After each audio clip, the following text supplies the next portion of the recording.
board.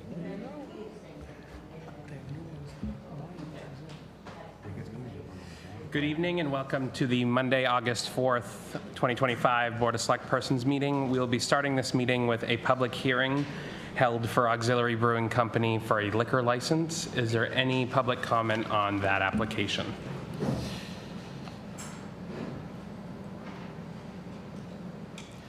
I am seeing none. Is there somebody here from the, would you mind going to the podium?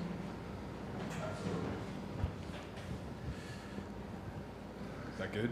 Can everyone hear me? So that location currently has a conditional use permit in place, Yes. and you've seen it? Yes. Are you making any changes to that? We'd be adding this license. That would be a change. No. That would allow us to sell beverages other than what we produce ourselves. That's what that lounge license is for, our state liquor license. Basically just trying to expand our offerings with that. Offering what? So we can offer things other than the beer that we brew. We'd be able to offer, non-alcoholic beer, maybe like a cider or wine or, things that are produced by other local establishments. Because under our current license, we wouldn't be allowed to do that. So it's a change, that's a change from the conditional use permit that's existing now, or was existing. I would consider that, I mean, it's not, the existing permit doesn't say they were limited to sell only their own product that I could see.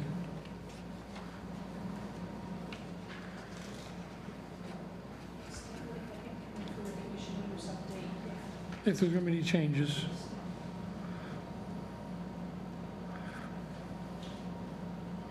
It's not going to change the operation at all. He's, Not right now. What he's doing is he's keeping the same thing as Dustin had. yeah, And he may make changes later on when he knows he needs to do for conditional use. okay, that's fine. So like live events, you know that those are limited? Yes. Okay.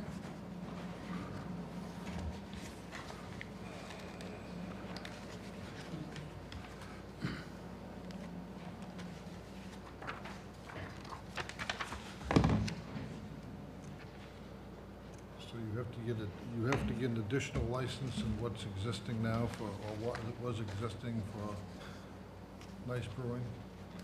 Yeah, so under our small brewery license that is also issued by the state, they allow us to serve our own beverages on our premises. But if we want to serve anything other than what we produce ourselves, we have to get this additional license.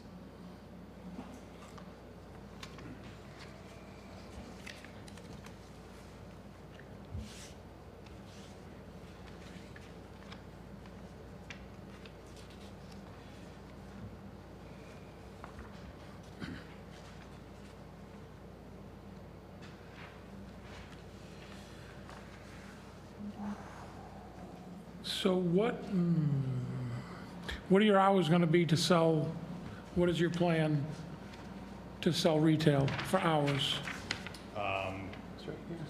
12 to 8. Yeah, we don't have that. I'm the only one who has it, sorry. I know, Alicia only printed one. So. But yeah, our hours are 12 to 8, Thursday through Sunday.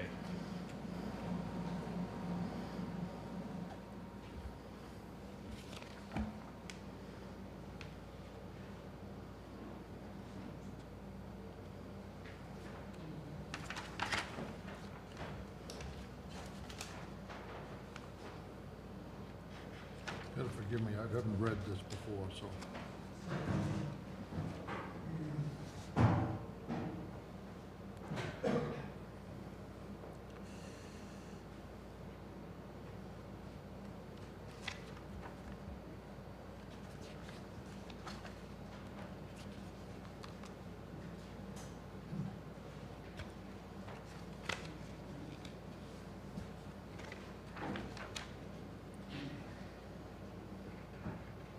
talked to the liquor commission yet?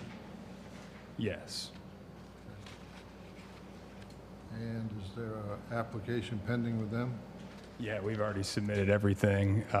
It's basically just waiting on approval from This. this, yeah. Yeah. That's it. Yeah, this is typically the last step, Yeah, from what I it is. remember, yeah.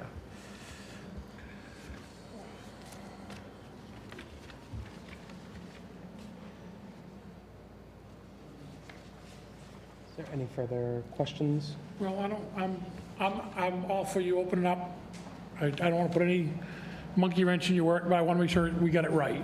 So I'm all Absolutely. for it. So if I'm asking questions and looking at stuff that's here, I don't want any surprises down the road. So my question would be, in this original permit, the question was asked, what would be your hours open for retail? And the answer was 2 to 7 on Fridays and 12 to 6 on Saturdays. Now,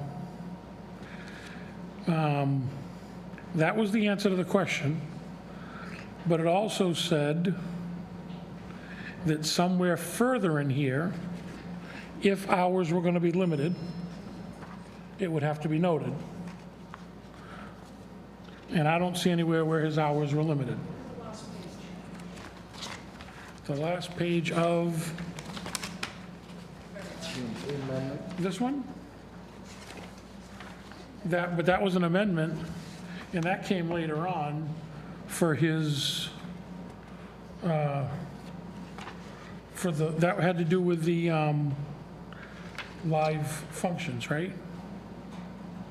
He added, Dustin came in and added a couple of extra days at some point.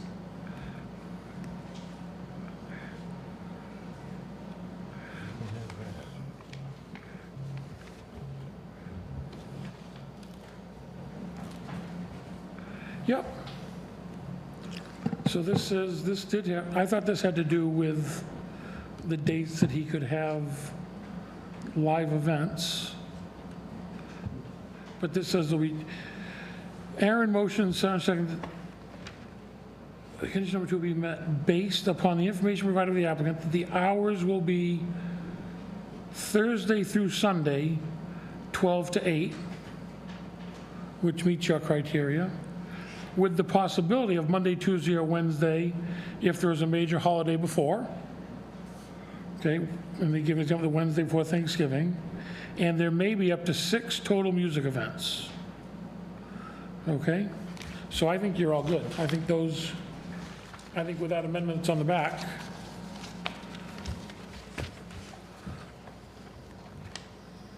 I don't think there should be any issue.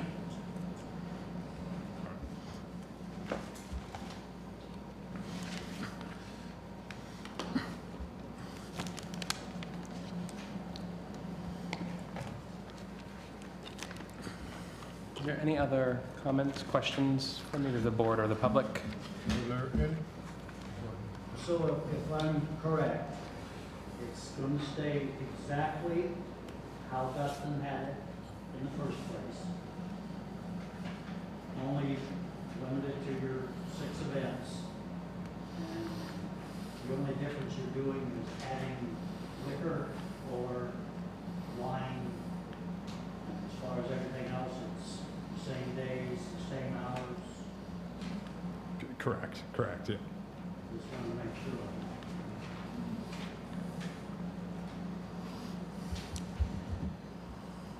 All right. Any other comments, statements, questions? I am seeing none. Thank you. We can close the public hearing now and go into our regular select board meeting. Please join me in the flag salute.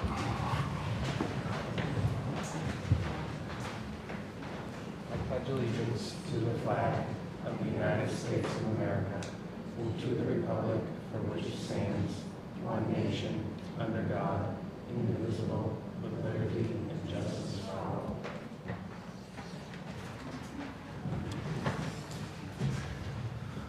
All right, with that, is there we're going to start with a motion about the public hearing for the Auxiliary Brewing Company. Is there a motion to approve the application? I make a motion to approve the application and sign the applicant's copy for their necessary license for the state for the Auxiliary Brewing Company. Second. Motion and a second. Any discussion? All those in favor? All right, thank you. So we will sign that, and that can be picked up. Can you sign it? Yeah, we can sign it right now. You can sign it now. It only needs one, I think. Are they looking for more?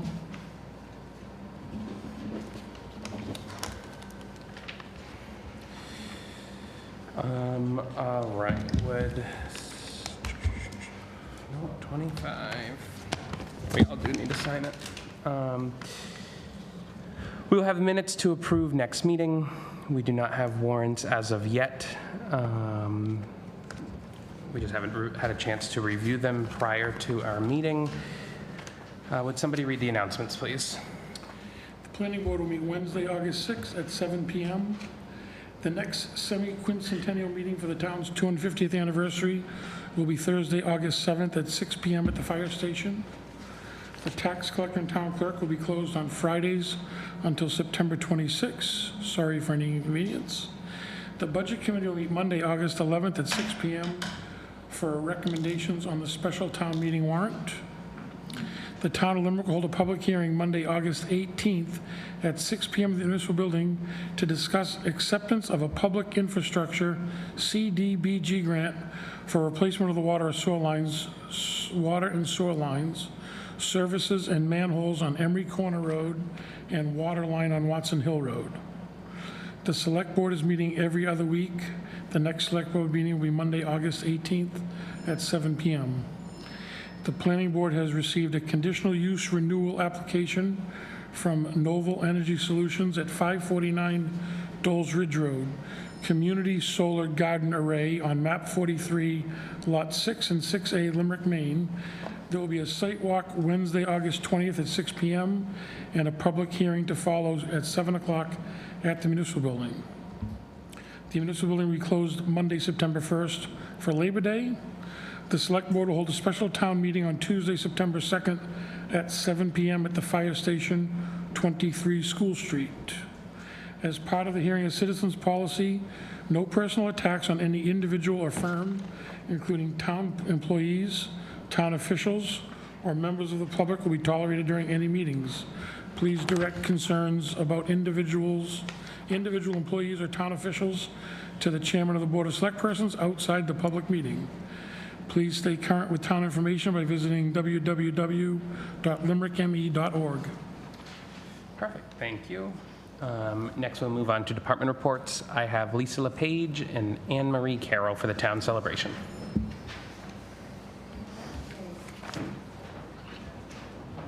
Hello, I'm Anne Marie Carroll. I'm one of the co-chairmen, and I have a program you can take over and pass them down. Thank you very much. And first, I'd like to discuss regards to the calendars. The calendars are being printed as we speak. I will be selling them Friday at the dance and Saturday for $5, and the water bottles will be $3. At this time, I would like to thank all the gold, silver, and bronze sponsors that donated to our calendar. Not only will they be in our calendar, but there'll also be a special thank you posted on some of the social media platforms going forward as another way to say thank you for your donations and to provide free advertising for their businesses. Now I'd like to talk about some of the free events for the children. This was our whole thing that we wanted to make sure we had a lot of free events for the children. One of the events is your bounce house, obstacle course, the Bike Coalition Rodeo on bike safety, and Love Your Brain with Brad Goulet with bike helmets. Then we're going to be offering free face painting and games, and this includes free prizes. So whatever they win in games, they'll get free prizes as well. There will be available free popcorn, cotton candy, and balloons. So this will make a great event for all children. But there's also something out there for the adults as well. Mountain View Massage and Wellness will be offering chair massages for adults. Now, from what I understand, it's supposed to be a fairly warm day. So for the adults, we will be having a dunk tank. So please bring a change of clothes and maybe a towel. and make it a fun day. And I hope a lot of you come out. And I will let Lisa explain the rest of the events, but do you have any questions for me? If not, I'll let Lisa continue. I was reached today by the Snowmobile Club, Limericks, that they are coming. They're joining with a float in the parade, and they will have the rescue sled here. Gotta find a table for them. They're also bringing backpacks with school supplies for children to share with them. So we will definitely find them a space. It's a family affair. It's a community affair. It's really come together. The community has reached out and making this event huge. So Friday night is the dance at the new fire station, 6 to 8. Rec is sponsoring that, along with Freedom Lodge is supplying snack sandwiches and chips and drinks, all free. So that starts this 2-day event. Then Saturday, we have a lot of help coming in. And Dee Dee and Glenn Tibbetts are going to be doing music and karaoke in the afternoon. We have PMP playing for an hour or so in the afternoon. These are all people that have volunteered their time. So it's going to be fun. But again, like Anne Marie mentioned, we have a dunk tank. We need people wanting to be dunked. So we need volunteers. A lot of volunteers, Brady. I don't know. It will be fun, guys. And it's going to be a good day. We have Kona Ice coming. It's going to be fun. Oh, and if anybody wants programs, we have programs out now. It has a listing. Yep. They're in the different businesses through town, but if you need any, just reach out and we will make sure you get a stack of them. Thank you. Thank you, guys. Next, I have Casey Gray, Remax Coastal.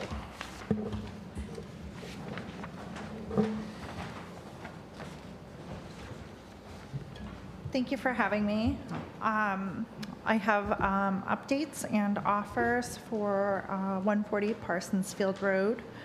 Our property under contract, map 39, lot 105 Dog Road, is scheduled to close on Friday, and I have closing docs to sign. Would the board like to vote on whether to sign? I'm not sure if we... Is that, I don't know if it's... I don't think we need to. Because where it's already agreed to. We already voted Okay. to sell it, yeah. Well, moving on. On offers for 140 Parsons Field Road, we received a total of 3 offers in the past 2 weeks. The offers in order of receipt: offer number 1 offered $12,000 with a deposit of $1,000. Their offer is subject to 14 business days of inspections. It was a cash offer, but no proof of funds was provided, with a closing date of September 5th, 2025. Offer number 2 is a price of $28,000 with a deposit of $2,000. Also a cash offer with no proof of funds provided, subject to closing to 10 business days for a septic design, closing August 29th, 2025. Offer number 3 has a price of $15,000. A $2,000 deposit, was a cash offer with proof of funds that were provided. It is not subject to inspections, with a closing date of September 4th, 2025.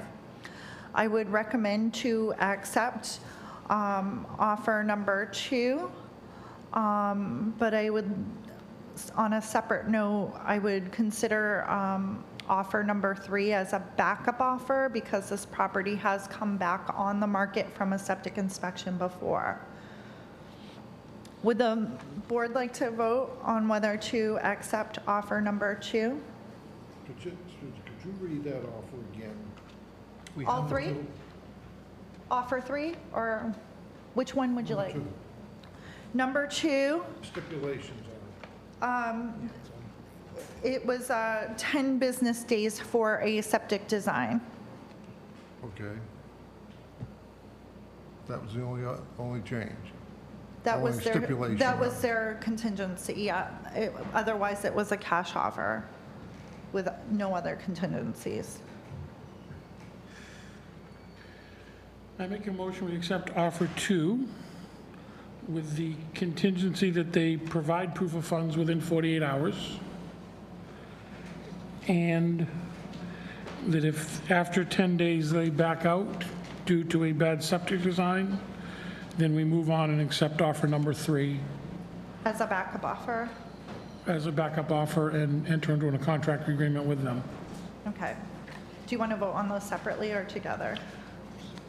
I think together is fine. Together, if the first one doesn't pan out, just go right to the second one and let's stop putting it out to, let's not even, I agree.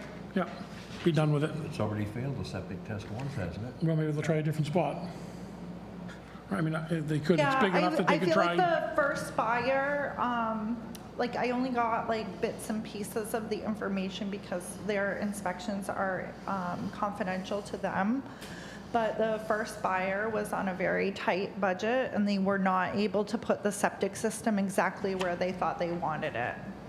So there might be another spot if this person can figure it out. I mean, there's 3.5 acres there. They should be able to find I'd somewhere. rather get 28,000 than 15. And if they can't, we go right to the 15 and be done with it. Right, there's a motion. Is there a second? Second. All right, motion and second. Any discussion? I personally would rather just vote on the second one, and then if that falls through, then we come back and deal with the third one, rather than putting a stipulation like this. But this is. I mean, it would be the second time. Yeah, this is like the It'd third be or the second fourth time we meeting. fail inspection for a septic. But to group them in, John, I'm not in favor of it, but The septic system is, it's not fair, it's just an expensive way. Right. You can't handle the septic system. It can handle the septic system, it's just that where the first people wanted to put it is gonna be expensive. All right, there's a motion and a second. All those in favor? Opposed? All right, that passes.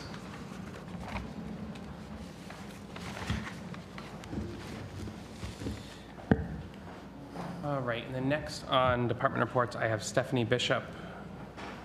I do not see Stephen. No? Okay. All right, so we will move on to old business. Review of legal accounts. I did see one bill in the warrants for Tibbetts Law, and that was for the tax anticipation note. I think it was only $83, if I'm not mistaken, but that is the only one that I saw. Review of policies. We made some changes last week on the personnel policy, and we approved them last week, so we just need to sign that. And we have the Town of Limerick harassment policy to take home and review for any changes that need to be made for next week.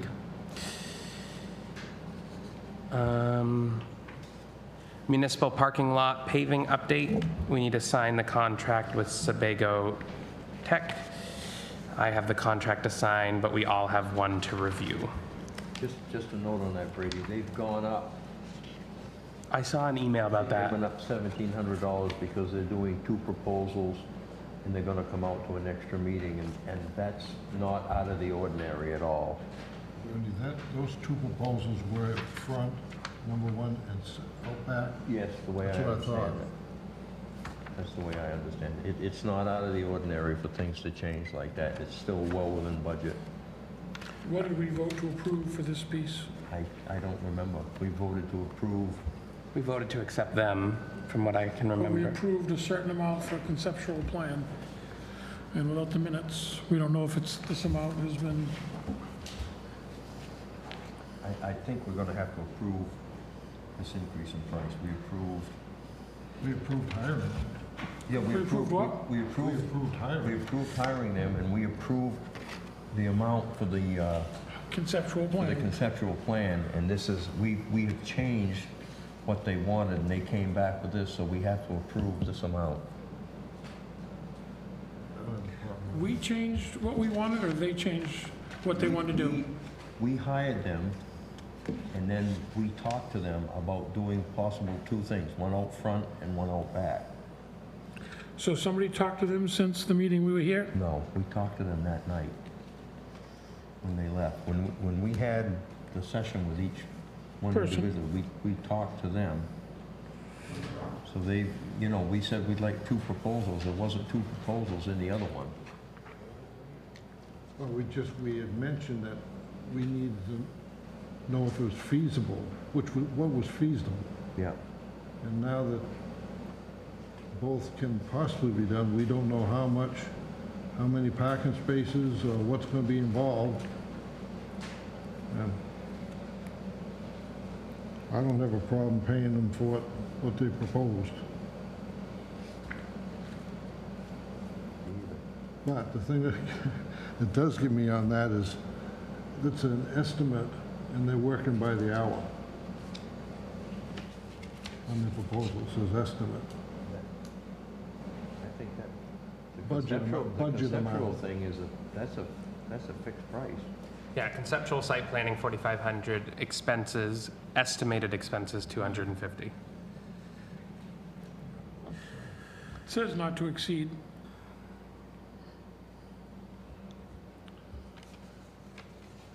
I think we're good with it. All right, so is there a motion for me to sign the contract for the new amount of $4,750? Make a motion to sign the contract with Sebago Techniques for an amount not to exceed $4,750. I'll second it. Motion and second. Any discussion? I guess I don't like the fact that they sat here, gave us a price. There was talk about front and back. We talked about it. They went through, they said that we could break up their original proposal by section, and their original price was, for the conceptual site plan, was less, and now they're changing it after the fact. So, but that's all right. But they're doing more work too. There's more work involved in this. Is this going to be, so I'm not adversed in this type of stuff. Is this going to be like the plan that we use to pave, or are we going to have to pay $30,000 for engineered plans? Still gonna have to develop a plan. You need Okay. a concept.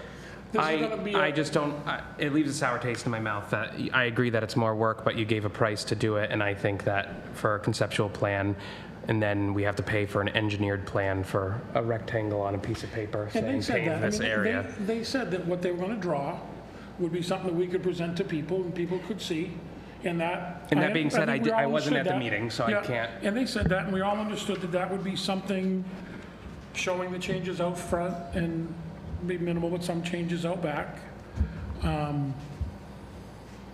He had a big board that day with a overhead view of the project, and basically said they It's would. all what it says, it's conceptual. It is We could conceptual, go yeah, in it's, there, and we you- could see something on that plan saying, if we tweak this a little bit, yeah, there's it'll definitely a work retweaking better to it. for us. Yeah, you know, can't, so it gotta has to start be, somewhere. it has to be done, because we need, I mean, you have to have something to start with, and this gives us our starting point. It does have to be done. I'm just, But if we go this point, we found out, hey, you know, we're talking thousands of dollars more than what we think we should be paying in this, we can stop right there. for them, yeah, we can do it piece by piece. I mean, they already gave us a price that once, assuming we don't change the conceptual plan on them and say we want to, you know, go all the way up the hill out back and everything. I mean, that Well- price was based on the area that we discussed. And again, it's got to be done, I guess. I wish they had said that night that, oh, well, now we're doing out front and out back and it's more money. Instead, they wait for us to hire them and agree to hire them and then come back and say, oh, by the way, But John, it's more money. in our discussions, we did talk about out front and out back. We We- weren't sure no what we were question. gonna do. Well, he knew, when he left here, he knew it was out front and out back. I mean, there was nobody's talked to him since, so he had to have known that night that it was out front and out back. He's gotta go back and refigure how much extra work it's gonna be. It's still extra work, and he's coming out here for And another one thing we meeting. don't know is, and we talked about this as we were going about this, we don't know how many parking spaces we'll get. We don't even know if the front conceptual drawing is gonna even be worthwhile to do that. Absolutely, that's the why we're getting it. Oh, well. All right, so there's a motion and a second. All those in favor of accepting the changes? Opposed? All right, so it is failed, so. So we're not gonna do it.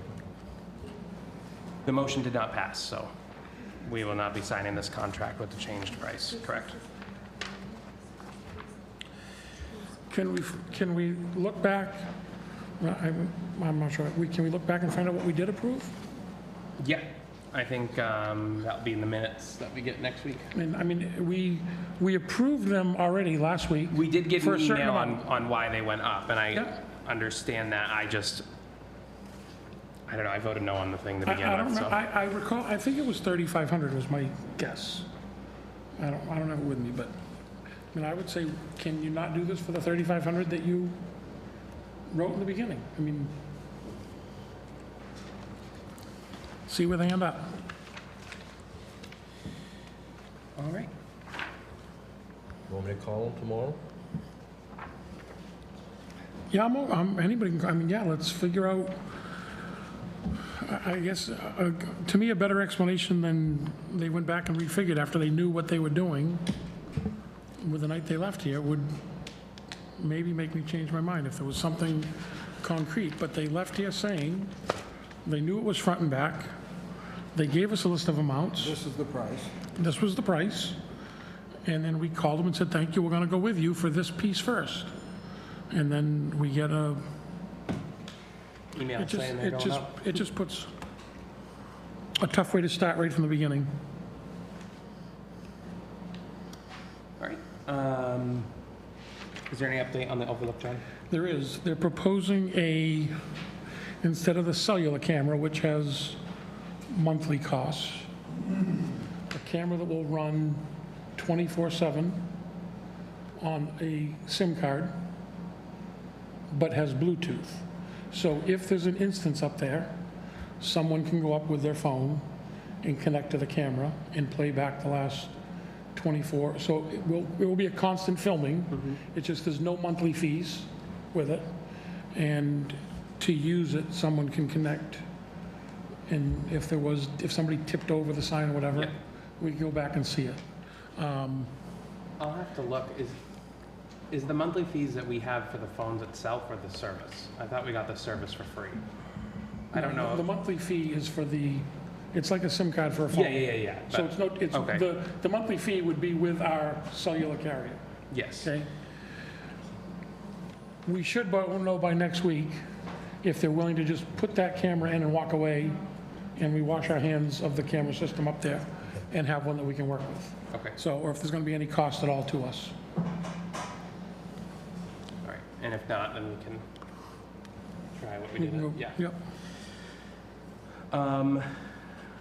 Discuss purchase order policy and concerns. We all have a copy of the policy and concerns that has been received. So we have a copy of this.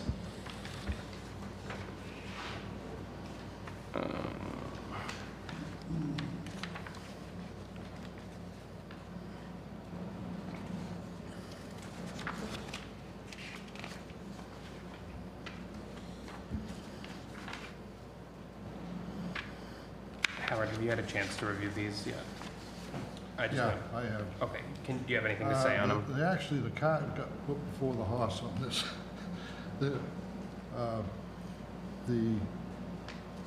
Their individual budget stuff got sent out with my copy, but I wanted to send out a cover letter, which I've got done, and I met with talked to John this morning, I showed it to him, but I haven't sent it to the rest of you, and only because I have one thing that has to be done, and that's to find out a schedule from Cindy. I want to have a meeting upstairs that's going to be independent, so we don't have to worry about having it down here and conflicting with everybody else.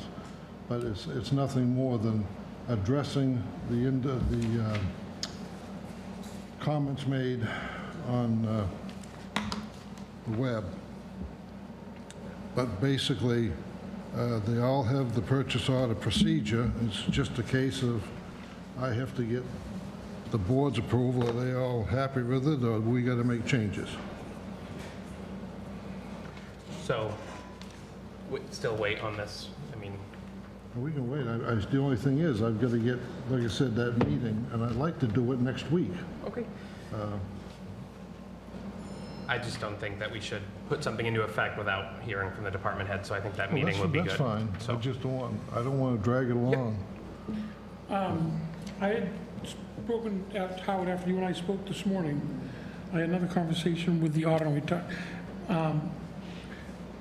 are these purchase orders being done immediately when someone decides they want to buy something?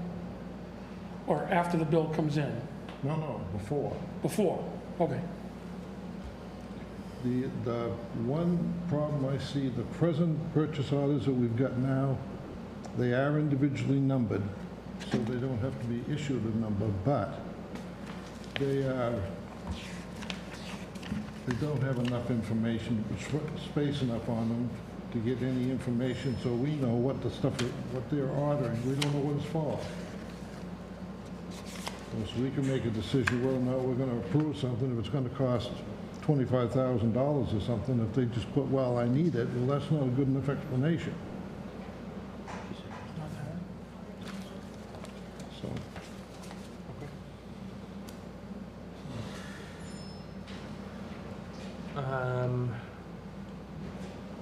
next on the agenda is the CDBG paperwork. Gail, is there anything new on this, or? I just have a note that there's nothing new unless you have something new.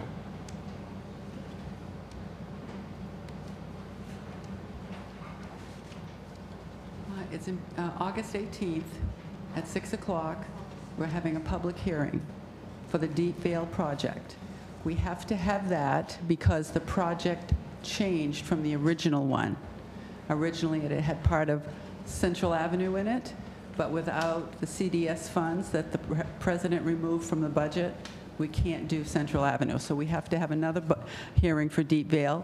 The public is invited. We hope they'll come at 6 o'clock on August 18th, and it's been put in the paper. Once that is done, the Phase 2 paperwork will be complete once they receive the minutes from that meeting, and they will issue the award letter, formal award letter, and we can begin to work with engineers and pay them, et cetera, in the design. Thank you. Thank you. Gail, what was the request for proposal you put out? Is that something we have to discuss before you meet with the engineers? I got an email, there was a request for proposal. We have already written a draft request for proposal for the Deep Vale project on Emery Corner Road and a line up Watson Hill, a short distance. That is the RFP that we will send out as soon. We just wanted you to see it, Okay. make sure that you agreed with its contents, or if you had a comment about it. And that will be sent out as probably next week if you approve it, if you say you're good with it. And it's my understanding you've had that for a week. So we were hoping you'd say yay or nay, or whatever you want to, or add to it, or whatever. Okay, that's all. It is for the Deep Vale project that we're going to present to the public next week. We're just moving things along. I thought it was well written. All right. We all have a draft of the special town meeting warrant for the special town meeting on September 2nd, 2025, so we can review this. and we need a motion to accept it. This does have to go before the Budget Committee, who are meeting on August 11th at 6 p.m. I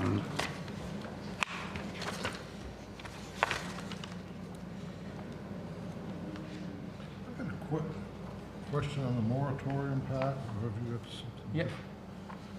I thought when we met with the Budget Committee, the Planning Board, and the five of us, that we set a certain amount of permits that could be issued.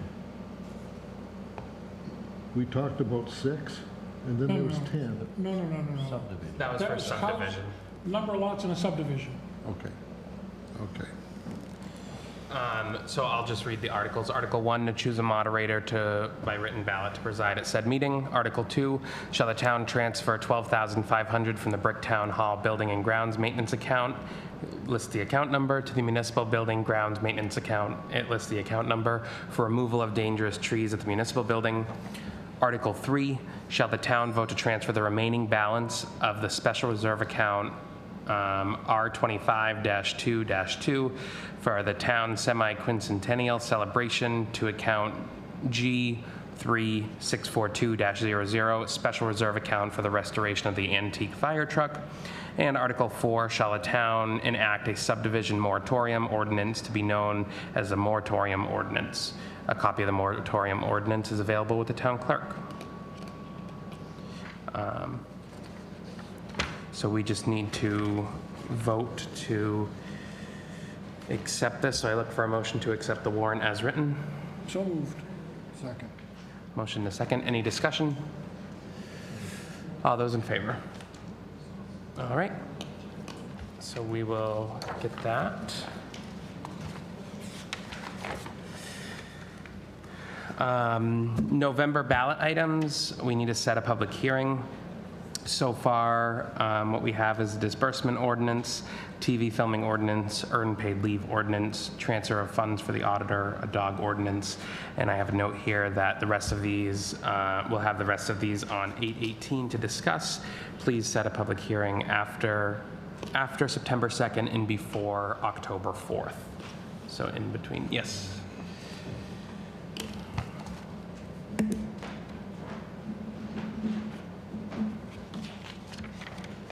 Dean LePage, can you just explain to me what this transfer of funds for the auditor is?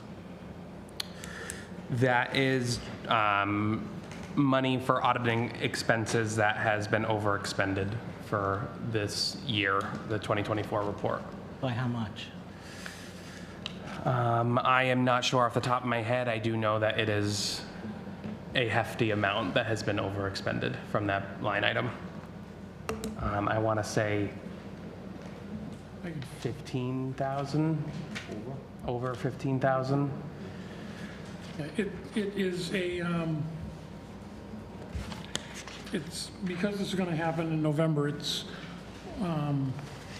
we may not need to transfer any money because the legal fee's under. So the way it is, if... The legal fees what? Well, let me back up. Was that one of the ones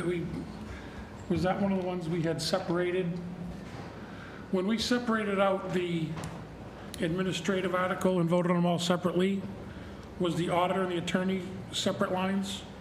Do you recall?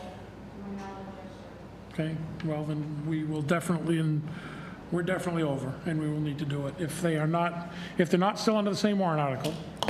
If you remember, the Article 1 failed in March, or the article with most of the town government stuff. Right. We came back to special town meeting and did everything individually, which means that's the reason we're moving money for the trees, because the stuff that used to be all clumped together. That's work that's going to be done, No, not but work that is done. No, I know that, but the reason we have to move money is because that account right now is severely overdrawn. It will be worse, and we know what's going to happen, so we need to be prepared for it. Right now, Dean, just so you know, under the summary I've got from the treasurer, we are overdrawn $11,570 in that account. we're overdrawn 11,000. 198%, 198.89% of that budget has been spent. So if, Okay. so if this firm has done the work, are they expecting to get paid before November? We've already paid them. We've paid them. We've paid them, we budgeted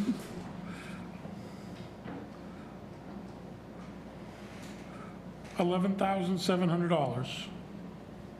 We've paid them to date $26,000 and change. Is that, am I reading that right? Somebody, I'm looking on my phone. So Year-to-date, 26,270? No, no, 23,270. 23,270. Overspent by $11,570. So is it fair to ask the question, if we've spent this much on the audit, it must be available now for us to get a copy? No, they're still working on it. Well, we were told about 6, 8 weeks ago that it was going to be like the first week of July. We were told the same thing.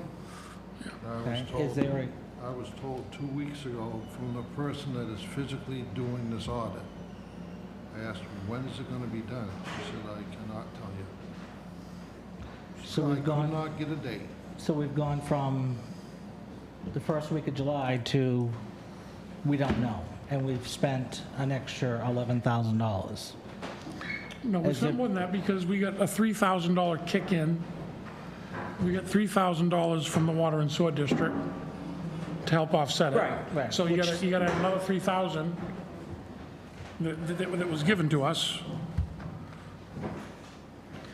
I just don't understand why in the years past, we've had an audit in a pretty reasonable time frame. What changed this year that we're now in August and we don't have it? Treasurer's here, she wants to answer the question. Okay? I think you can hear me. No, we want to. I'll let you say that, it's fine. From what, we're doing a one-on-one audit, there's another name for it, for the first time they're doing this. And you also have a federal audit to cover the grants that, the money that went for the fire department. That cost more, that was not budgeted for. We were not aware at that time, to my knowledge, that we were gonna have to have these people. When they do get done, with this specific audit. Is that microphone on? I just got text that we can't hear. She needs to go to that place. Okay.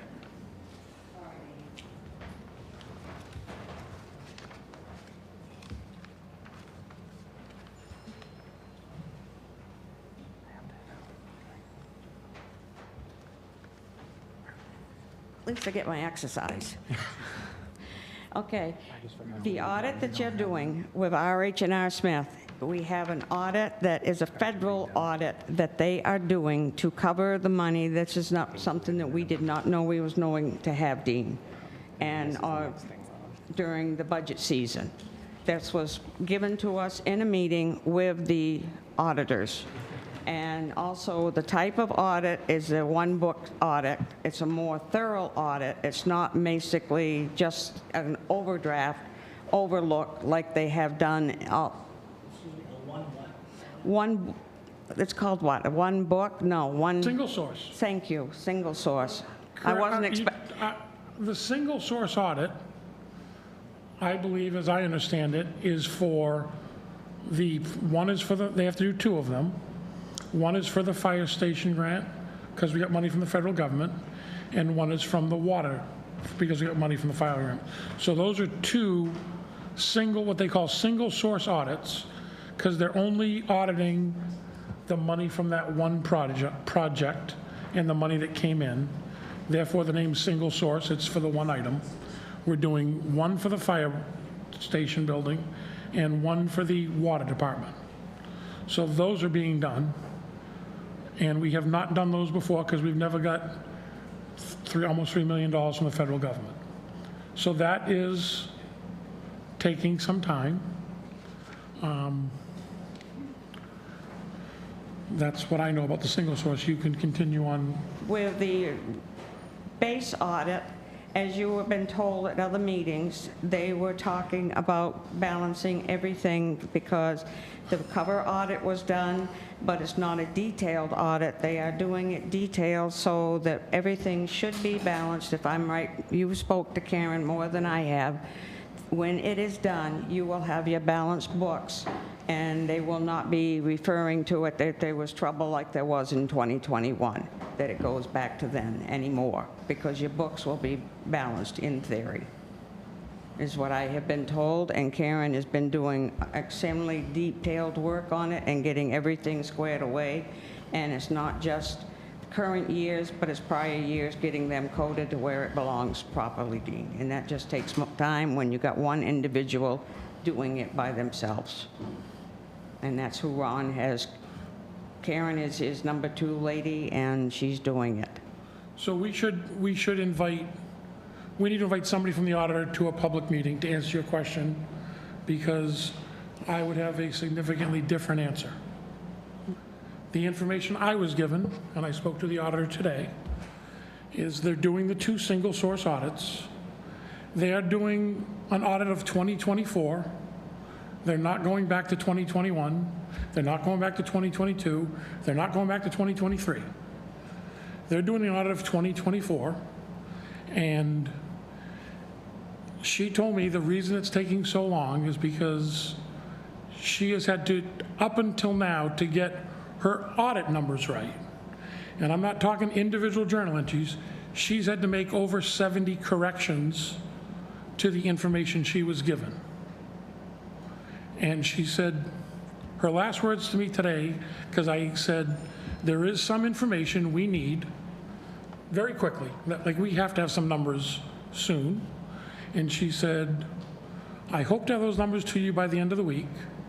But unfortunately, since we've started this process, I take 2 steps forward and 1 step back, because I keep getting different information that I should have had months ago that I didn't know was there. She said, we can only work with the information we're given. And she said, the time to take this audit is because, I think the term they used was, they have to unscramble the eggs. Howard, is that what you was told? Now, if that's different, that's why I said perhaps we bring in Ron or somebody from their company at a public meeting, because that's what I was told.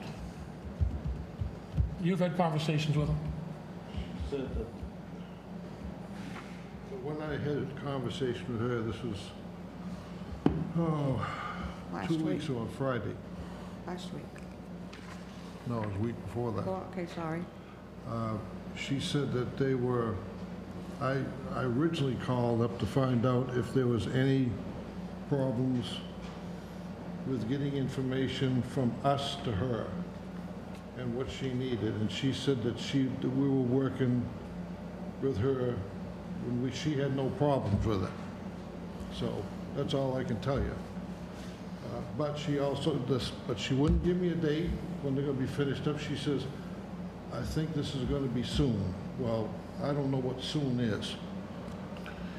So every audit that we've had in the past, and I think most towns are, and I can speak for us, most audits come with a management letter, and they go through the process, and the management letter basically, I think, in some areas, covers the auditor's backside to say, we're only as good as the information we're given. And they go through and they identify areas that need improvement. Usually, those are in practices that are being done, how things are handled. Sometimes it's with the way you handle cash. Sometimes the way you handle deposit. There were things that they will put in a management letter. And I think, Julie, you've seen as many audits as anybody. They usually come with some form of management letter that they find some practices that need to be improved on. So when they did the last clean audit we have is 2023. Yes, it came with a management letter. But the management letter doesn't say anything about your numbers are wrong, and we don't believe we ended up with good final numbers. The management letter said there were some practices that needed improving, which the treasurer at the time, I assume, works with it and does it.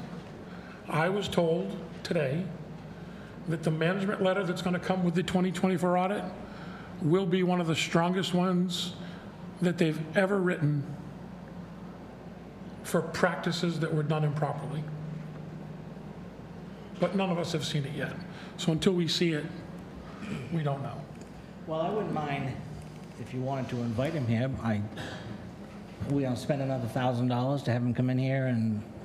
I've heard it, I don't need to, but I don't want to speak, if somebody thinks something different. Well, it just seems like we're getting different conversations with different people who contact the firm. So I'm not criticizing anybody, but how it's delivered and how it's received can vary.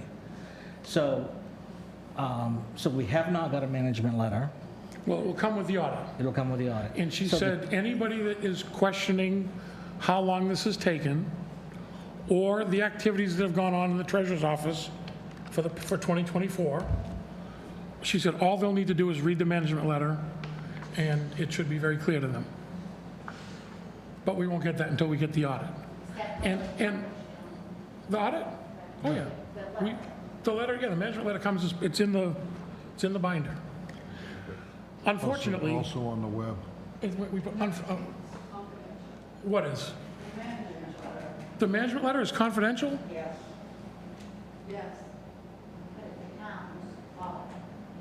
Okay, I guess I'm corrected. I thought it was right in the audit report. And it is confidential. Well, I guess we'll have to check on that and find out. I'm surprised she didn't mention that to me today, because she said anybody that reads it, I assume that meant it was, but we can find out and get that answer. Okay. And see if that management letter is confidential or not. Well, The other piece, small piece, is we need a set commitment, right, right? We need a set commitment so people can get their tax bills. like in the next 2 or 3 weeks. We were hoping to do that tonight. I spoke with Mike O'Donnell. We're going to put that off until we meet on the 18th, which is around the time we normally do it. Because to set commitment, you need numbers that you feel you can comfortably, I guess, use so we can bring enough tax dollars to run the town for the last 8 months and the next 4. So they're going to spend some time this week going through, stepping out of the single source audit and jumping into the numbers for our regular audit, so that we can get our unassigned balance number, what it is, because if it's, in the past, we've used that to offset taxes. So if we need to know that number to see if we can do it again. And on top of that, we need to get all the capital accounts somewhat straightened out, because we're coming into budget season, and we're gonna have some capital projects, and we've sold a lot of land, and that money's being moved around to a lot of different places. Some of the monies end up in the capital reserve account. So if we're going to start budget season, and we're going to have people coming saying, hey, we want to do this project or that project, the one up for here, how much do we have to, can we put towards it? So they are going to step away from the 2 single source audits for a slight amount of time this week to get us those numbers. And she said to me today, she's hoping to have those by the end of the week. And I told her, well, if we could get them sometime next week, that's great, because we need to set commitment at least on the 18th. Okay. I'm a little disturbed that the management letter, which involves all of us and the funds that we pay to the town, is not going to be made available. So I guess We don't know that. And they could be 100% correct. Okay. I guess we can look at an old one and see, but I'm seeing some head shaking, yes, that they're confidential. So I guess, I don't know, I'm surprised being a municipality that they are, but I don't have the answer to that. And I guess the question at that point is, who are they confidential to? I'm amazed it is. Us? What's that? I'm amazed it is. I'm shocked it is, but we It's can, public knowledge. It's supposed to well, be. we'll just get, I mean, it either it is or it isn't. I mean, I don't think there's any gray area there. We'll find out. One last question, if I may. Are we still have enough money in the checkbook for another month or so? We have, well, I mean, from what I was told, we have funds. I mean, I think we also have the tax anticipation note, which unfortunately has been drawn on. But So we're at the point where we did have to draw on it. I'll disagree with that right now. that what? When that was quoted, there was less than $700,000 in the budget. I was told my first year, don't let it go down underneath 6. I spoke to 3 selectmen, told them I was moving $400,000, what we removed the last year. With that $400,000 and the $116,000 deposit I made that night, yes, you had over $1 million when John looked into the bank. Before that, you did not, and I got materials to prove it from the bank. It was less than $700,000 until I moved the $400,000, and there was $116,000 deposit made. Because 3 or 4 big checks came from the state that I was not expecting, and I did not know it till later in the day before the money was moved, because I've been in touch with the bank and asked them when is the best time to move that, and I was told everybody was there, get it done today because of vacations. So my understanding was we had $700,000 when the $400,000 was moved in. After that, there was, you can add up 704, you get 1.1 million, right? So I have said from the beginning, the $400,000 was moved when we had $700,000. My opinion is that was moved too early and perhaps didn't need to be moved at all. Last year was the first year that I was ever around that we ever drew money on a tax anticipation note. And yes, at somewhere around $700,000, we drew $400,000 based on expenses that were coming up. In that 1 year time, we've had countless conversations that was probably not the correct thing to do back then, because we ended up having plenty of money and never used the $400,000. So to do it again the second year, in my mind, made no sense, but it was done, it's over with, and from my understanding, it hasn't been paid back. So we must still need it, I don't know. I want to know who approved it. Who approved it on this board? Who approved it? I spoke to 3 of you gentlemen, and I really do not want to be yelled at again tonight in front of everybody. I want to know who approved it. You said I approved it, and I... You didn't approve it, you said do what you have to do. No, I did not. Wait a minute. No, I did not. I came in to sign the warrant, and you said I got into the tax anticipation note, and I went, I guess so. I kind of thought it had to go through the board, but... It didn't the prior year. Well, I don't care what it did the prior, but this is the second time you've thrown me under the bus with an unauthorized expenditure of public funds, and I'm not impressed with it. I don't know if you other guys agreed to do it, but I did not agree to do it. I heard it from you guys. I heard it sitting here from one of you. And I also offered to move it right back, and nobody said to do it. After this, I am not touching any money without authority, and that's why I am not posting your commitment until it is passed with the figures. I am tired of being yelled at for doing what I'm supposed to do and stated by this manual right here, and doing it the prior years, including posting the bills. And I proved that I have been right, and I have an apology on one. I raised my voice today to a selectman. I apologized to him in front of a selectman and a department head. But I do not need to be verbally accosted in front of witnesses. I do not need to be put down in the selectman's meeting. I am a human being. I am doing the best that I can do for you folks, because you never gave me an SOP. There was no proceedings.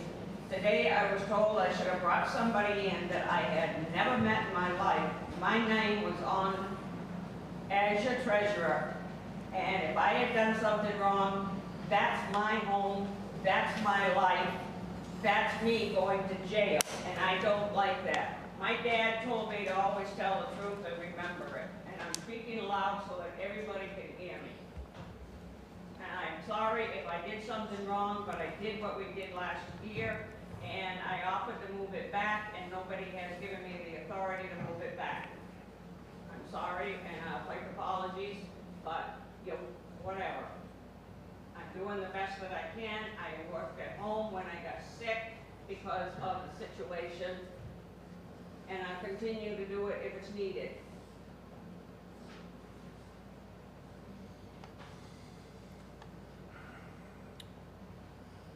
Where's Brady? Any more? Brady had to leave.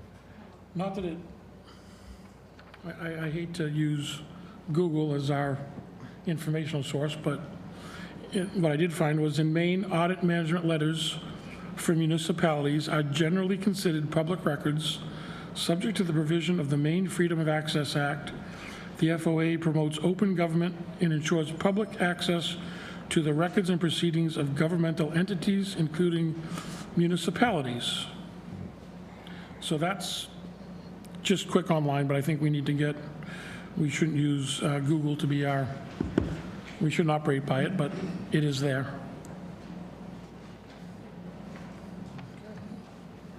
Yep.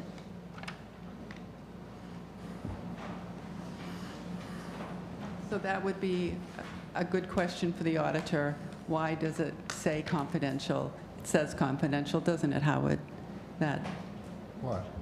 management letter that you have a copy of. I don't remember seeing it. I remember.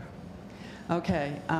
The second question, the statement about year 2021, 22, and 23, I would like to hear the auditor say that, because my next question would be, Mr., I'm not sure who his name is, you certified and we paid for an audit in 21, 22, and 23. You certified them. So if there was huge discrepancies, why did you do that? Why wasn't there meetings? I don't think she's making this up. Okay, I think somebody in that firm is saying this to her. So why did they certify? So there's 3 questions for them. Thank you.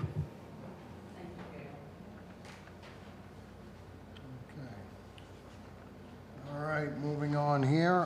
When Brady read the November ballot items for the public hearing, he didn't put on there, there are 3 that will be added on by the fire chief. And the fire station update on the drain, Bernie. We met with Great Falls. We went over some deficiencies we found because the building's a year old. They still have warranty items. They're working on those. The drain, the engineer came and redesigned the way the drain goes out onto the abutting property. That has to be dug out, lined with clay. The pipe has to be dropped down. That was a mistake on the builder. That's not on us. That's entirely on them. The abutting property owner asked if he could run his pipe from the ditch up through to make sure he has enough pitch, and then he can drop the pipe down what they have to make it tie in. After that, it's our responsibility to extend the drain pipe down to the collection area. So that's on us. I think I got a price on some pipe. It's about $3,000 just for the pipe to run it down through there, but it was I went to Portland Plastic Pipe, who's Howard's familiar with them. They've been around forever. They're probably the biggest distributor in the state. We got the municipal price. It's $5 a foot cheaper on the price. So figure we need 120 feet, give or take, and some fittings. It's just a little under $3,000 to do what we have to do. No, I didn't make that meeting up there that day, and I haven't heard, is Great Falls picking up the tab for all this? They have to pick up the tab to dig the basin out, to dig the collection area out, line it with clay, and lower the pipe. No charge to us then? There should not be any charge to us. Do we know that for a fact? They have not stepped up and said, They have not. we're paying for this. Yeah. They're trying to get. Before they start digging, I think we ought to find out. Yeah, oh, yeah. We will. He's trying to get with his earthwork guy to figure out what's going on, but that's entirely on them. That's not on us. And we've told them that numerous times. Whatever transpires, we need in writing. Yep, we'll get it in writing. We'll get it in writing. Okay, thank you. Okay.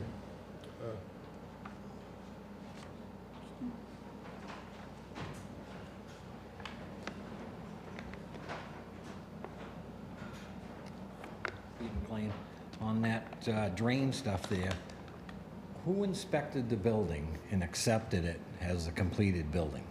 Did we have anybody inspect that, or was that overlooked, that whole drain thing? Because I was on it, Hal was on it, you were on it. That thing was all set in stone, all done. Somewhere, somehow, somebody missed it. But what's kind of upsetting, we're here a year later talking about a $5 million station, and nobody picked up on that drainage issue. They put it in according to the plans that they had, and then it wasn't, No, the engineer the stood... engineer said they didn't put it in according to the plans. Right, well, that's what I'm saying, but there was no system of checks and balances, and ended up what it was.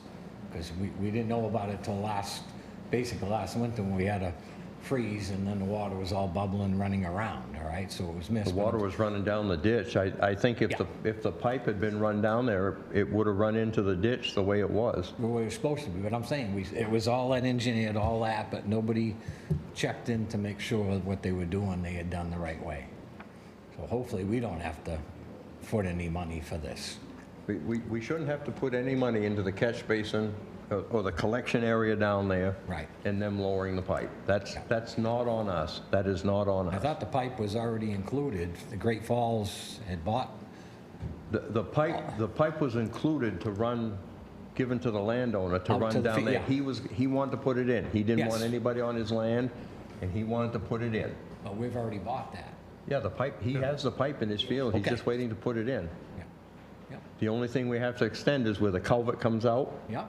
We have to drop that down and bring it down to the collection area. So once they drop that pipe down, the water will run into that and it'll run out. Now the pipe is too high. Right, but it seems like they ought to be footing the whole bill to correct this. That was not part of the agreement. Well, there's a pipe that comes across the street from the catch basin and ends 2/3 of the way up the hill. That was always designed like that, was never planned to do anything different.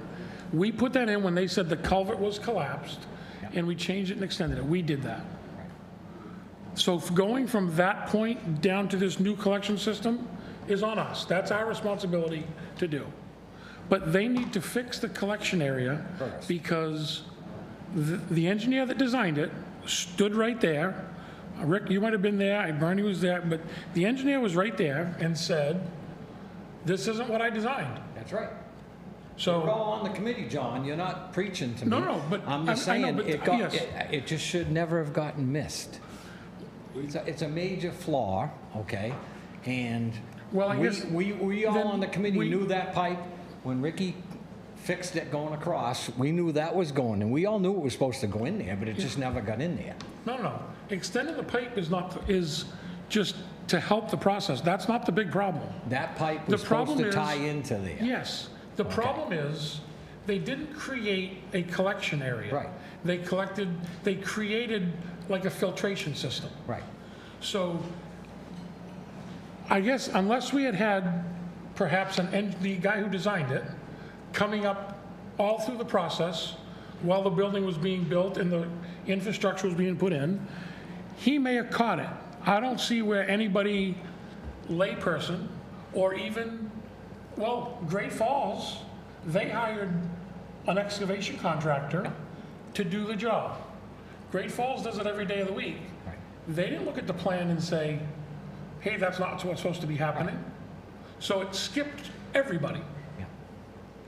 And here we sit, and based on, I will, if it's the last thing I do, they're going to pay for that. We're not That's going what to I'm saying. pay for that because You know. the engineer stood right there and said, If we gotta pay it was for it. built wrong. If we got to pay for it, the vote, how much have we spent totally on the fire station? Does anyone have a final figure? Because the voters said 5 million. So now if we got to come up with a bunch of money, So- are we over that? No, what's that? We're not at that point yet. Okay. No.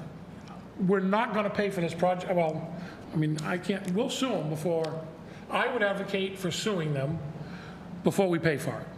okay? The board can decide what they're gonna do. It might cost more money to sue them than to fix it. I'd still spend the money to sue them, because they need to make it right, and they need to hurt doing it. But even if we had to pay for it, it still wouldn't put us over what the voters budgeted for the whole building. And there is enough money, certainly enough money left to do that little section of pipe to add on. Yeah, we don't have actual audited, approved numbers by the auditor, but we all kind of know what was spent within reason, and we're at least $100,000 under budget, probably somewhere around 140 from what the voters approved.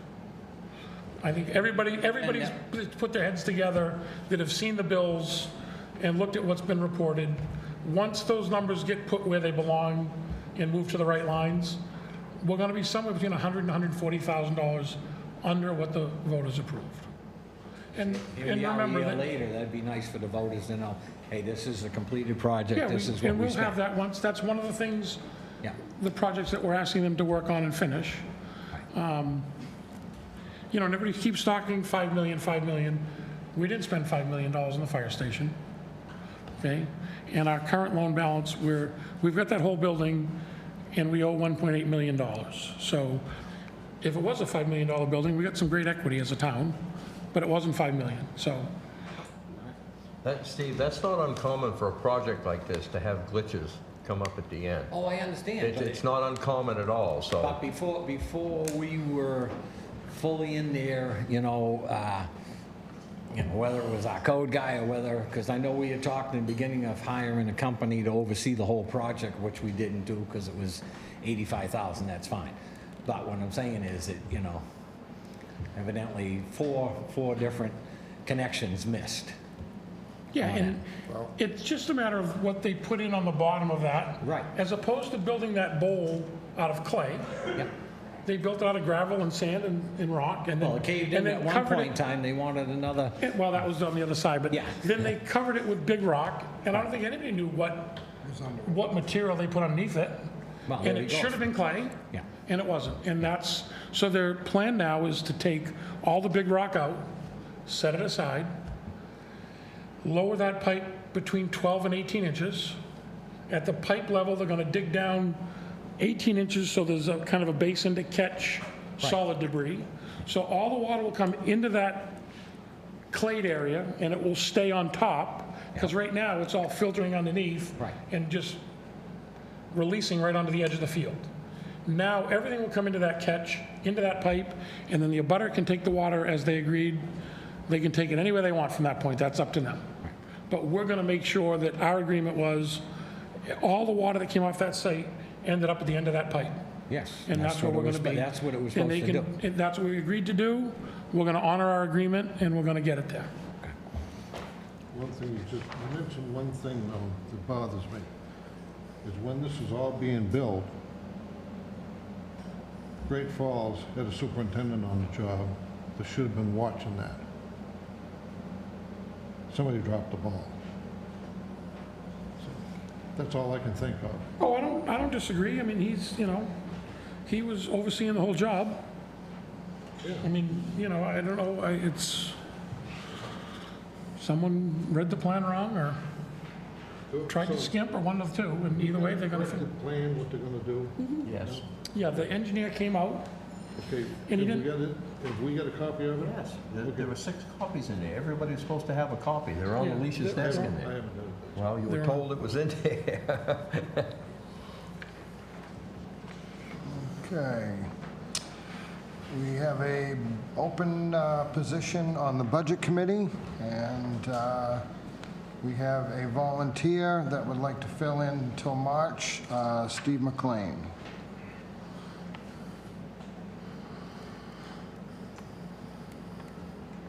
I make a motion to appoint Steve McLean to the Budget Committee. I'll second it. Okay. All in favor? Opposed? Abstain. Okay, we have a Minuteman proposal. This was tabled from July 21st. I know we keep tabling this. Can we go one more Yep. week till they decide how they're gonna figure out how they beat us up at the overlook. Yep, Yeah. okay, we'll put that on, It's not imperative that we get on it, so. okay. With DEP letter, from Mel Farron.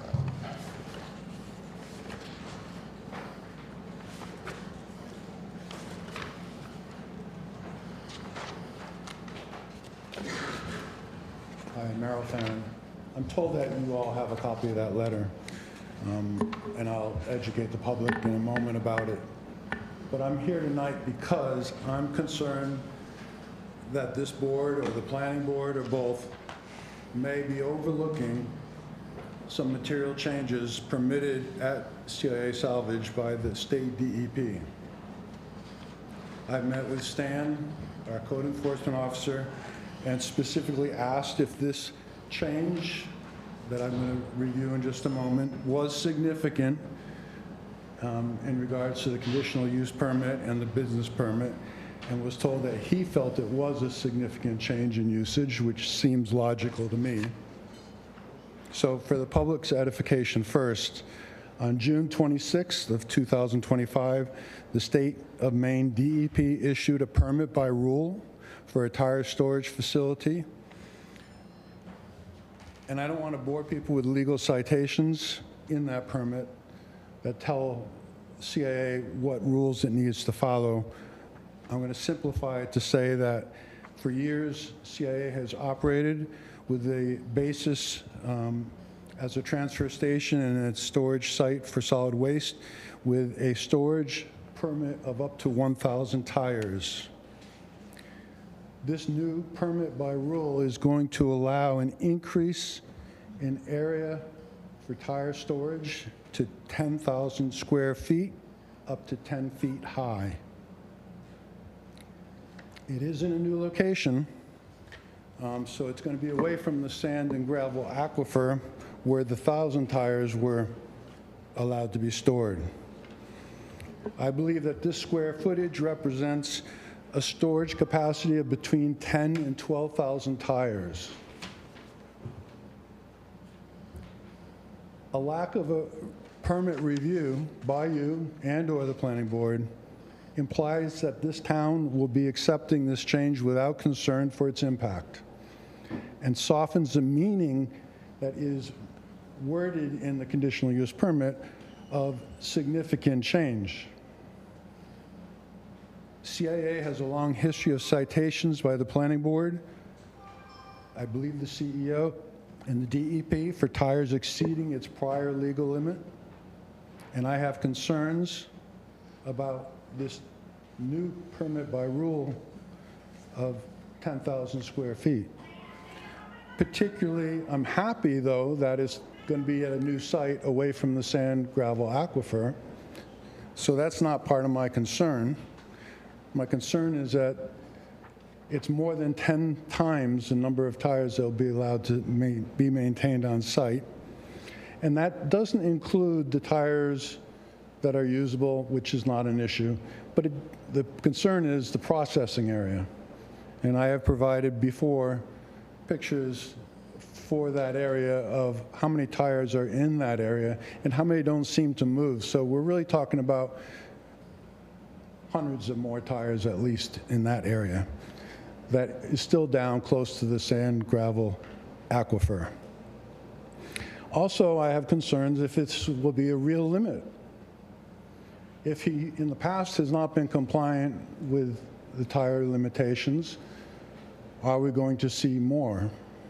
Will there be more environmental impact? And I could certainly get into whether we talk about fire hazard, if something ever were to happen on that pile, microplastics or other concerns.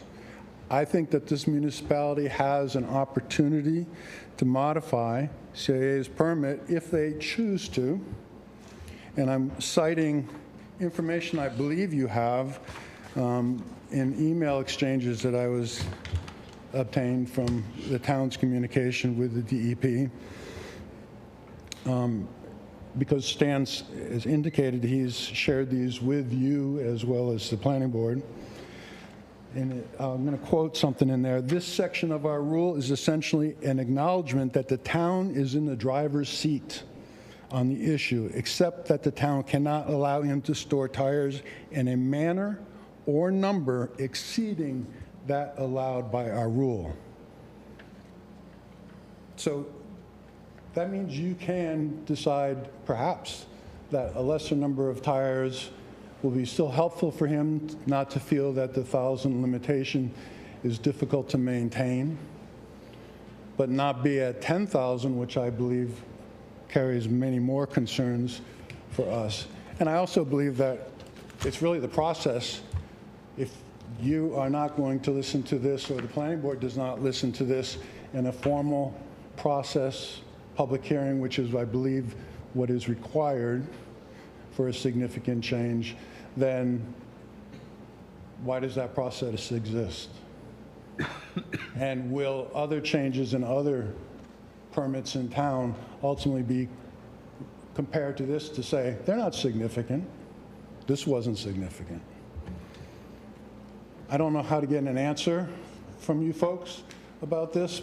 I brought it up briefly at a planning board meeting, but the chairman wasn't there, so I'm sure that limited their ability to make any decisions. But I really would like a decision made that either the select board or the planning board or both will be pursuing this or not. And I appreciate hearing back from you either now or down the road. Did his original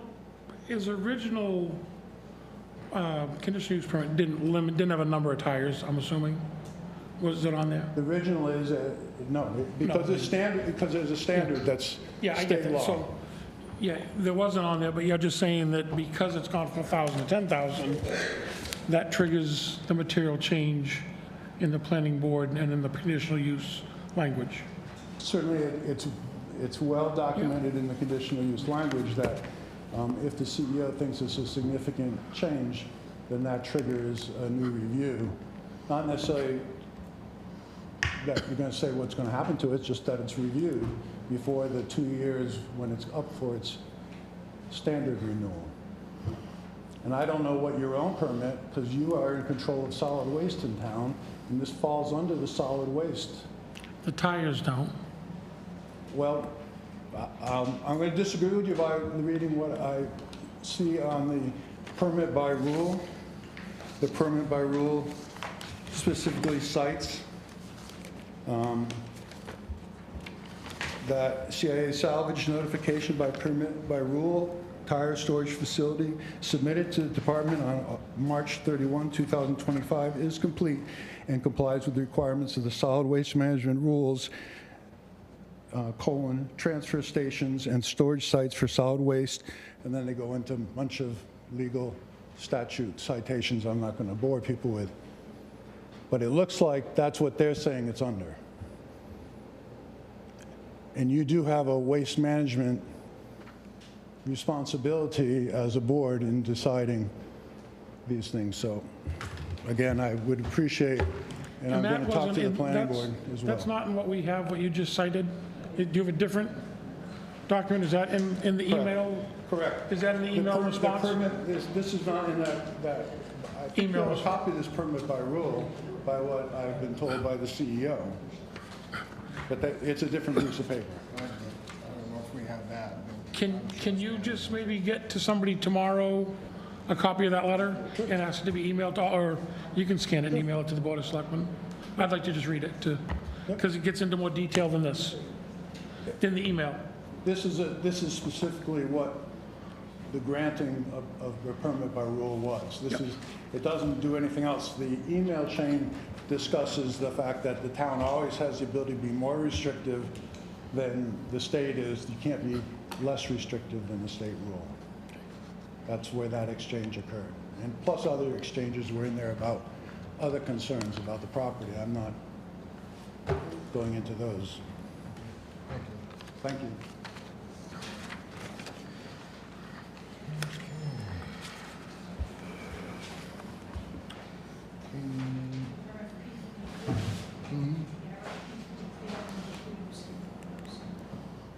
They missed the RFP for. Okay. Well, the heating bids, the bids were due August 18th. And approve the RFP for Deep Vale. And we have a copy for us to review. We get that emailed to us. Get that email to us. So based on what I saw, I make a motion that we approve the RFP for Deep Vale. Second that motion. Thought it was well written. Any discussion? All in favor? Opposed? Okay. Dupuy hardware estimate. To review, it says, John can explain. I'm going to explain. So a couple weeks ago, Howard and Bernie were saying how they don't have a set of keys to town. We all, in the past, as selectmen, have changed. We are handed a set of keys, and half of them go to nothing, and the other half open something, usually not very well marked. We did, several years ago, make some changes in this building to go with the keypad lock so we can get into buildings. One of the concerns was we have several areas around town that use padlocks. We have, the ball field has a couple of gates with padlocks. The transfer station has a padlock. The salt shed has a padlock. The Boy Scout Island has a padlock.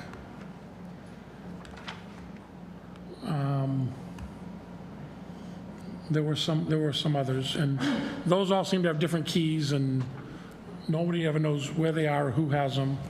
So the thought was, let's order some new padlocks that all have one master key that will open up all of them.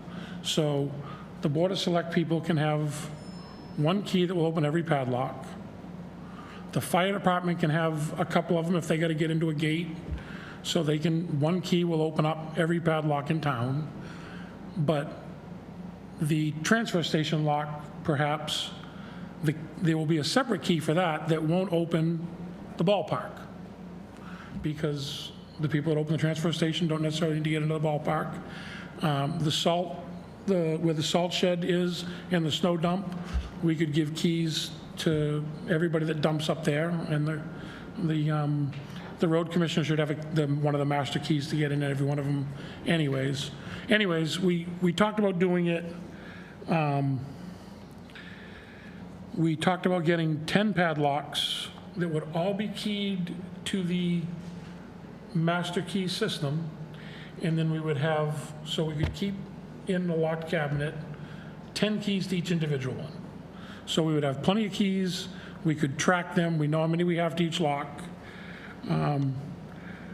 When we talked about it, it was a fantastic, great idea, but it's $1,200. It's a lot of money. Why is it $1,200? Because these type of locks are expensive. The locks themselves are. I think you need to look around. Well, so these locks need to be done by a locksmith. You can't buy them at the hardware store. We bought them from Granger for half hours, and they all take the same key. Yeah, but that's correct. We could do that on Amazon. I could go on Amazon right now and buy 10 locks for $8 a piece that all use the same key. That's not what we want. We want one key to use them all, but we want separate keys because the one that goes to whoever opens up Boy Scout Island, we don't necessarily want to give them access to the salt shed or the transfer station, right? We don't want the transfer station especially. That one's got to be, we don't want people going in there all hours of the day. So they are expensive. It's broken down. The locks themselves are $57 each because they can be changed. So if you lose a key and you want to change that lock, you don't have to throw the whole thing out. They can, no. They're $57 a piece. For 10 of them. Yes, $579. To rekey all them to the master key system is $150 so that they work the way we want them to work. And to get 10 keys for each lock is $436. So it's $1,166 is the total. Why do you need 10 keys for each lock? Well, we could probably cut that down, but I have 14 right down the road, vendors and. to the transfer station? Porta potty people come in. Okay. So, Plans, I understand. yeah, But a lot so- of them don't need 14. so I may not need 14 for the, Boy Scout Island. for Boy Scout Island. More than 2 or 3. We could get 2 or 3, and yeah, we could maybe cut the 110 figure in half and make that $436, 218, and we'd be 900 and some odd. It's still, I mean, we're still talking within a couple $100 of $1,000 either way. There's still others that don't need 10 also. Correct. I mean, I would argue that even if you got 1 key for every lock and it cost us $40, you're still spending $700-800 on padlocks, which is a lot of money. So, I mean, we can try for the budget for next year. We have the money in public places to do it. I would guess that Joanne might even be able to find the money in her budget for new law. I don't know, but we have the money to do it. I guess it's a matter of the importance. It was the first step to getting everybody on the board access to where they need to get to if needed. And Couldn't Joanne keep her lock and then we attach our lock to it? She's got all the benefits, she'll still use her lock. You guys would have the master lock right beside it like they do now. That's the way it is, yeah. well, I guess we could maybe take, but that's one of the 14 keys. Different lock. No, I put our locks inside the fire department lock. Yeah. So the fire department needs to get in, they unlock their lock and they do it. You do the Okay. same thing, especially on hers, with so many. Yeah, Get down sometime, take a look at it. yeah, it's a lock on a lock. And once, if you open up, either one of them can get you in if you open it up, correct? I can't open the fire department. No, but you only need to open one to get in, and so does the fire department. Yeah, We put our lock and hook it into the fire department. yeah.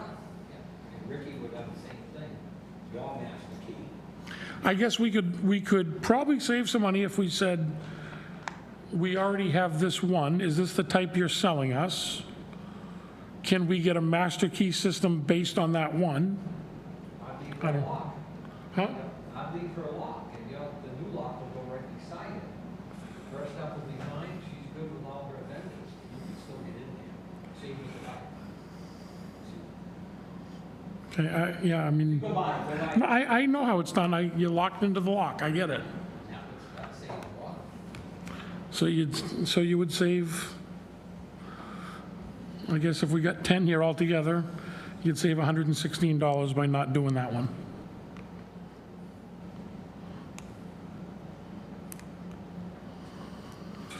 So we can ponder it, we can move it to the budget, we can pay for it now, we can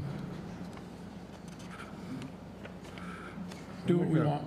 Let me make a motion, we put this off till the next meeting, do a little bit more review of it. Yep. We'll move it till next meeting. Okay.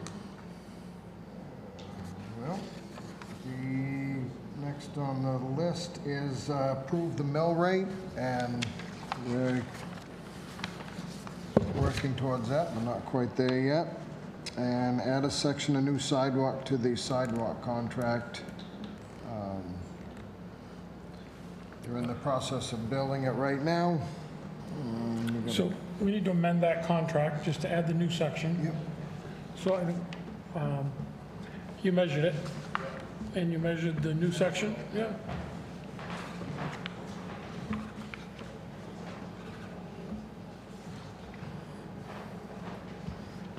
So I measured it today. I got different measurements in the contract. I got 4,899 feet on Washington Street and 1,280 feet on Main Street. And the new section is 633 feet.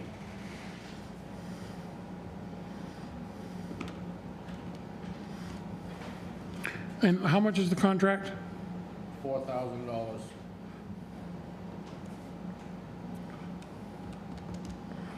So you're adding on Main Street? You're adding to the contract on Main Street? Well, it's all under the same contract.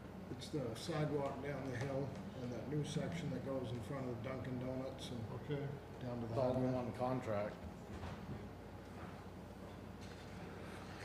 I make a motion, we adjust the sidewalk contract from $4,000 to $4,410 per storm.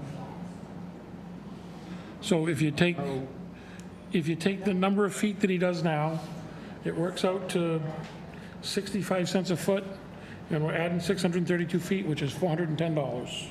We gotta add the sanding too. What is the sanding now? 500. 500 per go? Yep, I came up with $55.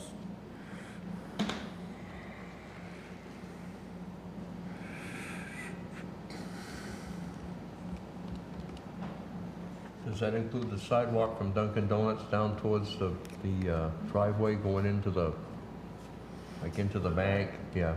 Yep.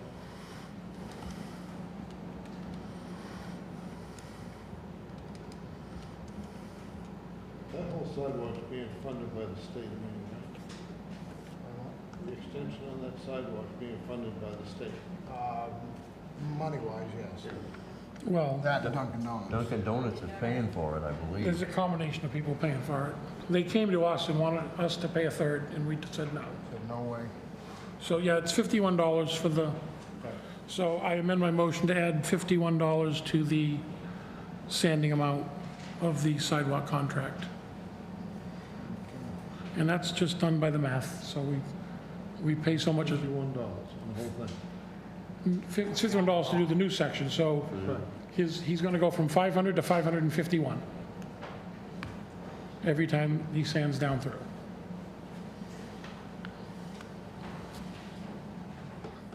Okay, we got a second? Discussion. Any discussion on that? All right. All in favor? Opposed? Okay. Passes. Okay. Add Chris Boucher to Bushy's Electric, Libby Electric to the building emergency list. I make a motion, we add Bushy Libby Electric to the building emergency list. You got a second? Discussion? All in favor? Okay. Batteries. Okay, review adding to snowplow road list, with email from Stan.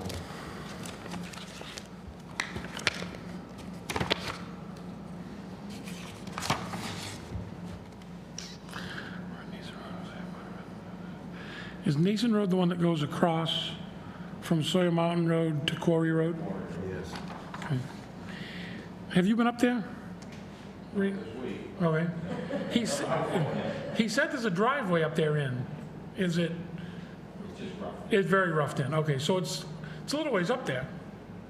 It's not too far past the last house. No, okay. Probably 300 feet. So they have to bring the road up, and then we have to open it up to winter maintenance.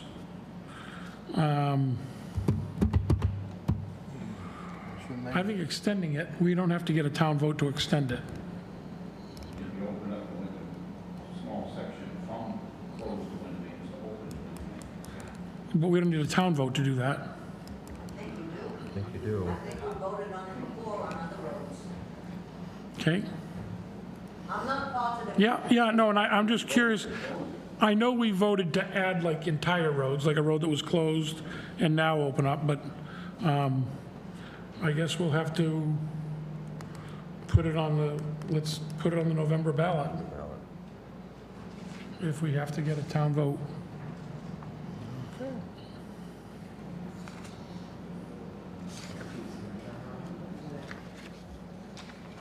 If they have to bring it up to standard, they're gonna have to put a turnaround in. Yeah, and he shouldn't have to back around in their driveway either. It should be, if he's gonna bring it up to town standards, he should have to put a turnaround in other than his driveway. Spoke to Stan briefly about it, we've got that little field trip up in again. Yeah, He's posted. okay, that's good. Okay, we have the, review the email on model franchise. Everybody find that? I haven't found that.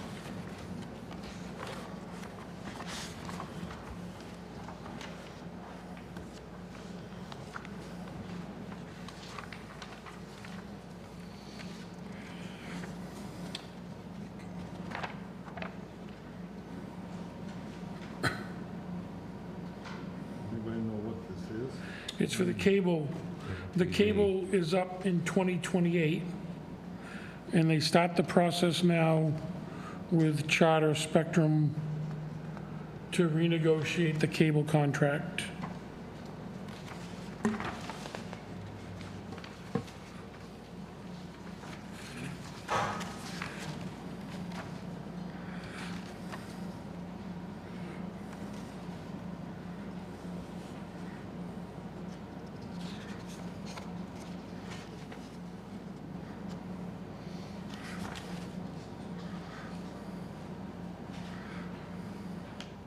When is it up again?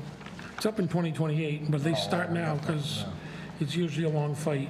Basically, what they want is us to appoint a primary and an alternate representative to the committee to negotiate as a group. So I think we ought to put it out there if anybody is interested in being on the cable negotiations committee. With, I guess we do it with Standish, Leamington, Limerick, Hollis, and Buxton, and Waterboro.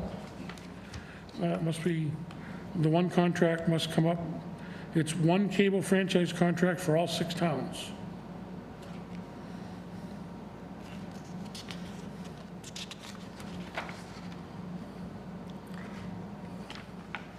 So we need to appoint 2 people.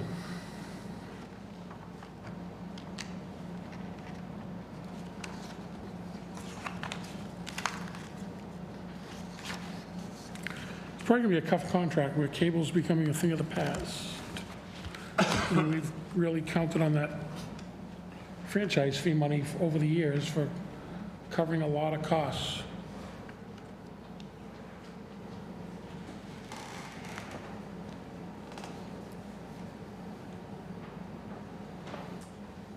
Spectrum TV is internet, and they're collecting a lower amount for that, but they're collecting a fee, a franchise fee.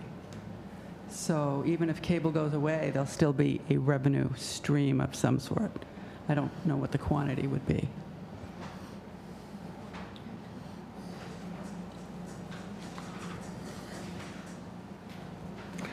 So I guess maybe have Alicia put out to Put it the out, public, yeah. see if there's anybody interested.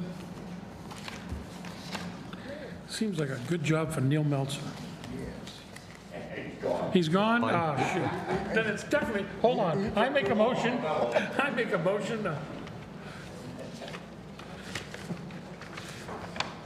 All right, that's it for new business. Oh, yes.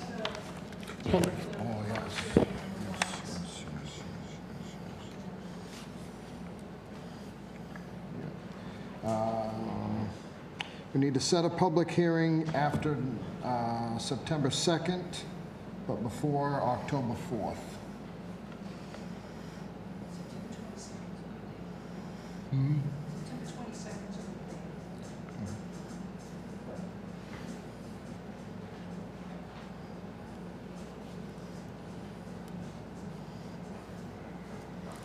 TV's on the way.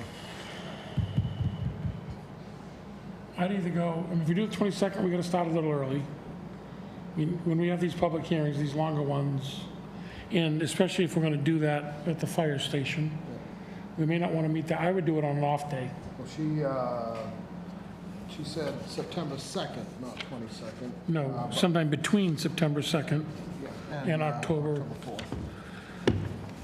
How about the 23rd, a Tuesday?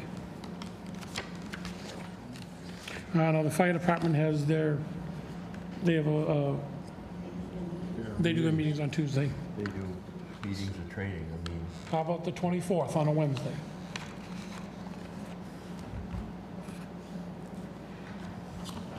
Anybody opposed to Would that? it be advantageous to have it on a weekend, On a what, a weekend? Saturday? Get more people involved?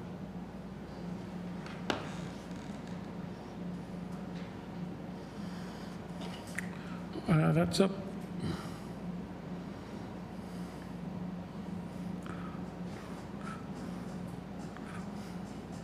The only problem, as I mentioned, I forget which other meeting I mentioned that, the only problem with having it during the week is people work all day, and the last thing they want to do is go to a meeting at night.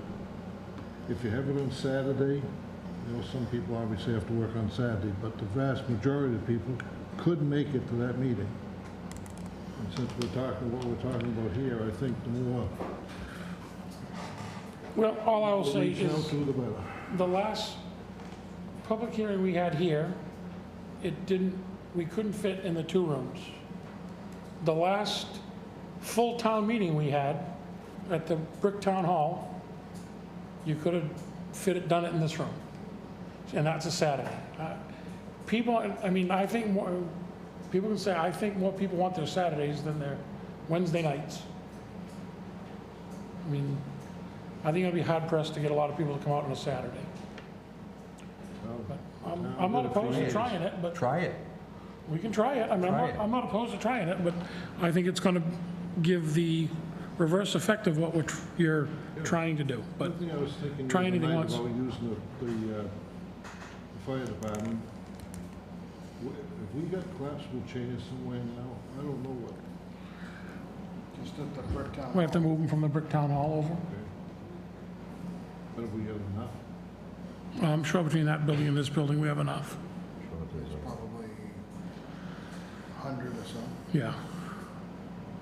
there Yeah, should be enough. there should be enough. Well, you want to pick a Saturday instead of a, I think we do, just to try it. Try it. You got nothing to lose.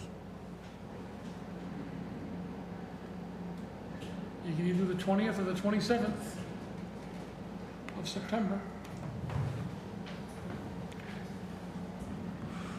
Go the 20th. 20th, 27th, the opening day of Freiburg Fair. Yeah, I Well, should won't it's- get anybody that week. Okay.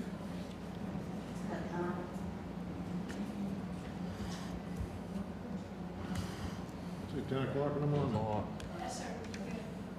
pick 2 dates right now because SRC may not do it for us on a Saturday. Yeah, that's right, they have So to go up. pick a Saturday that you want, and SRC TV can't do it, then we'll do it on Wednesday. Well, go to the 20th and then the 24th. 24th. If they won't do it on the 20th, then we do it on the 24th. What about the 13th? Huh? What about the 13th? Well, They For won't do it on- Saturday, I That's a can- Saturday. doesn't make any Saco River difference. may not do it on a Saturday. if they're not she going to do it said. on the 20th, they're not going to do it on the 13th, if they won't do it on a Saturday. Why don't we plan it for the 20th, if they'll do it, on a Saturday. If they won't do it on a Saturday, then we do to the 24th. If they say, well, geez, we would do a Saturday, but we can't do the 20th, then we could ask them for the 13th. So let's feel them out and see where they're at.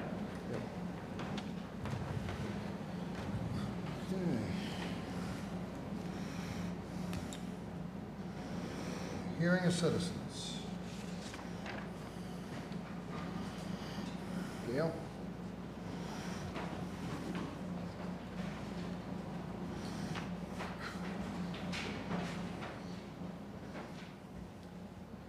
I have a question about something you said earlier regarding the unified audit for Hollandville. You said, I believe the Water and Sewer District paid for it? Is that true? No, Okay. they kicked in $3,000. I'm sorry? When we got the audit bill, Right. they agreed to kick back $3,000 Right, for the Hollandville portion. for the Hollandville portion, yeah. Yeah? So Okay, that got added to our auditor's line good. as a revenue. Okay, because originally you were going to take it from Deep Bill. So you I don't know didn't. where it came from. I can't tell you where it came from. What I can Okay. tell you is, So, that's all we right. have $3,000 That's extra okay, put in I'm that going to run line. the numbers. I just Yeah. wanted to make sure I understood They did give you $3,000. It came into the coffers, and it got spent. I'll watch for it. I want to make sure I it's believe they wrote a not check for it, charged. didn't they? Yeah, I think they hand-delivered a check for it. Okay, but the Deep Vale or Hollandville account is not paying for any of that unified. Nothing's being reduced there for that. Thank you. Not yet. Just $3,000. Not yet. Go back to the water and district money and get some more. Okay, all right, and I have a question. 2 weeks ago, I asked about a portion of the interest on capital project money being applied to the account, and you said you'd look into it. I didn't see it on the agenda, so... We said we would look into the fact whether that capital project money had to be kept in a separate interest-bearing account, was what we would look into. And credited to the capital And project. if it were in a separate interest-bearing account for that, and I was told it does not. That it does not what? Does not have to be in a separate interest-bearing account. Is it going to be credited to the project, is my Interest? question. Yes. I don't believe we voted on doing that. What my point was is that I'll send you the law. Okay, thank you. Okay, anyone else?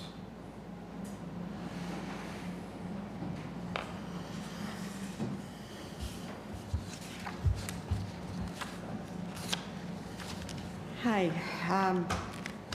A lot of this I had made notes of, you've discussed tonight, and so I'm not going to get into it all. But I'd like to state that on the numerous times that you're coding on the AP that you've asked, such as the last week on the Public Works invoice, that was rightly coded, and thank you, John, you did send an apology on that and said that I was right because I went along with what Ricky had told me and the money had moved. You said that wasn't all of it, that the party count was wrong with 3 invoices. Those have been coded the same way since 2022, 3 and 4. The only thing that gets coded to the rec department is the ball field. And that's the way it was set up in the system. It's right underneath the vendor itself. If you want it changed, then we'll have to move it in the budgets because it's in the budgets as that. But the rec department has $1,200 in their budget for portable potties, portable toilets, correct? Yes, sir, but the only one that's coded to go that Is the ball field. That's all. If you want it, then other things No, are just it's need just to be that one. directed. But Okay. as of last week, when that warrant came out, we've had a porta potty at the ball field for January, February, March, April, May, and June. I haven't got a bill. 6 months, Yep. and not one penny was attributed to the rec department. No, sir, it's not, because it's not there with the bills, sir. What do you mean it's not, they don't bill us for it? I haven't been getting a bill. I will go back and look because I looked at the expenditures and everything has been going where it's been coded because I have no choice. I just put the invoice number to the ones that's set up. Did you finally get a bill I got for the just ball field? No, sir. But yet you took $525 out of their budget for porta potties. Out of the ball field? Yeah. You asked me on 3 other invoices and those were coded correctly, sir. No, so when we spoke about this, the ball field account had $1,200 budgeted and $1,200 unspent. That was last week. As of today, the ball field now has $525 removed from that account. So my question is, did you get a bill for $525 for the porta potties at the ball field? No, sir. Then why did you take $525 out of the rescue account? I will have to get back to you. I do not have that at my fingertips right now. I looked into the interest that you had asked me, and I coded those that I But it had. happened, this has happened in under 7 days since we had the conversation. Okay. Okay? You asked also, and Vinnie asked about his, the bill that we had in our hands, and it was Wix. Wix was paid on 7/17, and he did not have note of that. I had to change the invoice. If you look at your AP, When the warrants are signed, all the documentation is attached, that the one bill had already been paid, and I was not going to pay it again, as I have in two other accounts that were given to me twice by invoices versus orders. And also, I brought it to Vinnie's attention that one party that was coding their purchase orders said he didn't know that he was supposed to sign them, and also to date them. I'm not finding fault. I typically try to do my best to see if I can find what everybody wants. It's hard. I'm doing what has been done as coded because Laura May, God bless her, put right in with the vendor exactly what numbers to use for codes. And also I have the expenditures for the account numbers. As you said earlier today in the cross-training, I had Laura May for a little bit.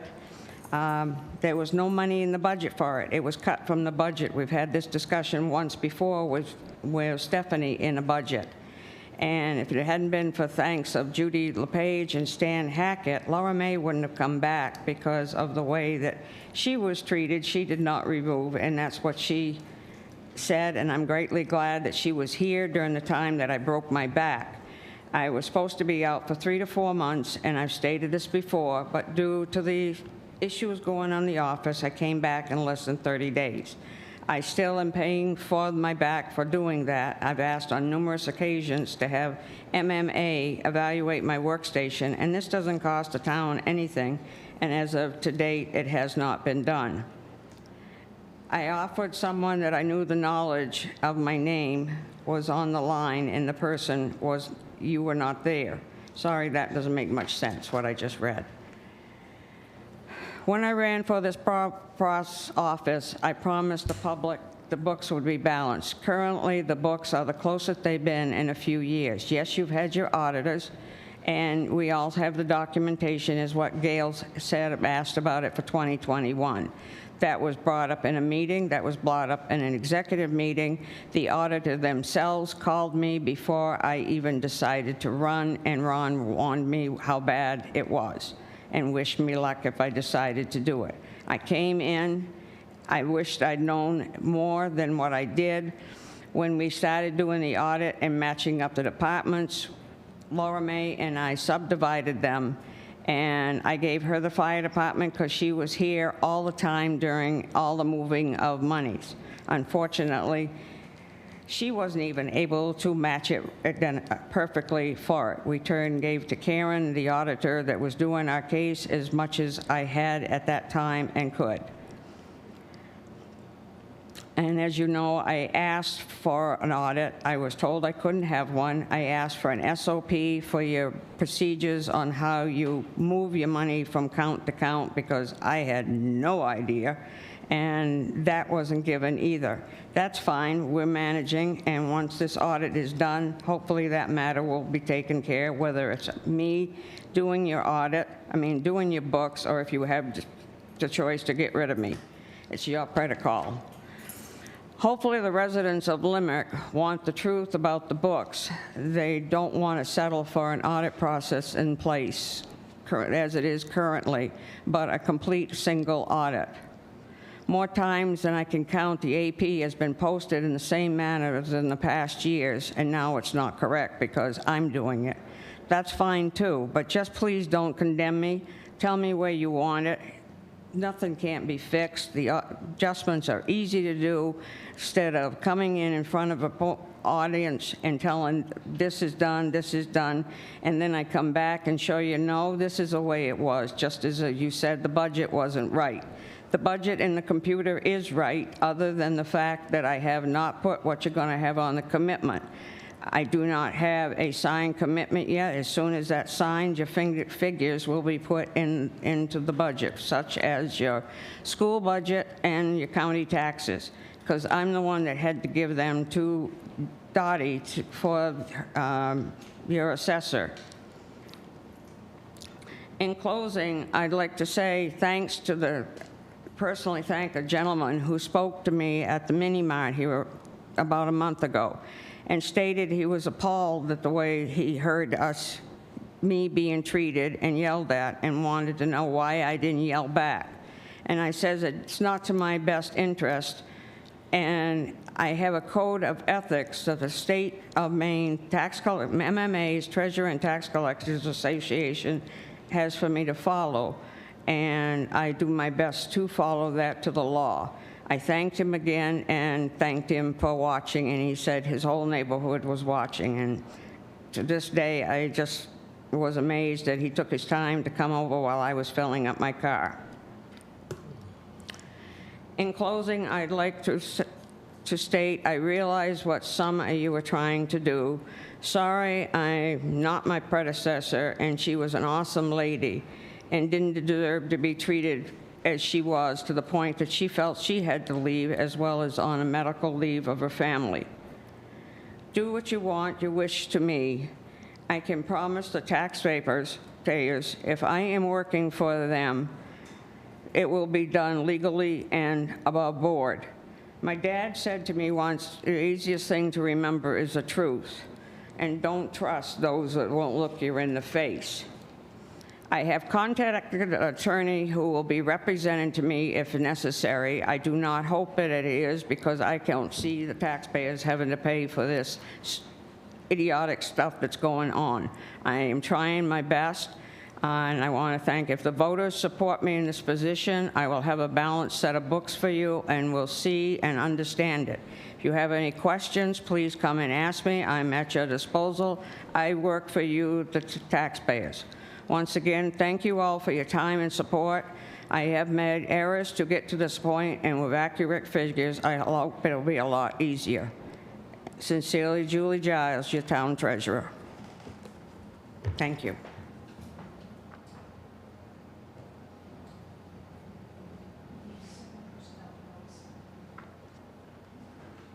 Yeah, I just found that up there, the personnel policy.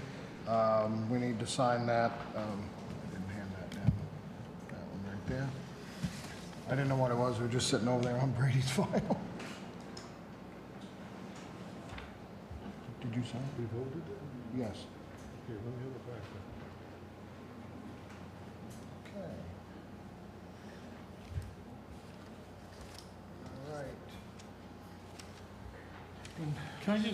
Can I get one question? Julie, do you got 1 second to answer one quick question?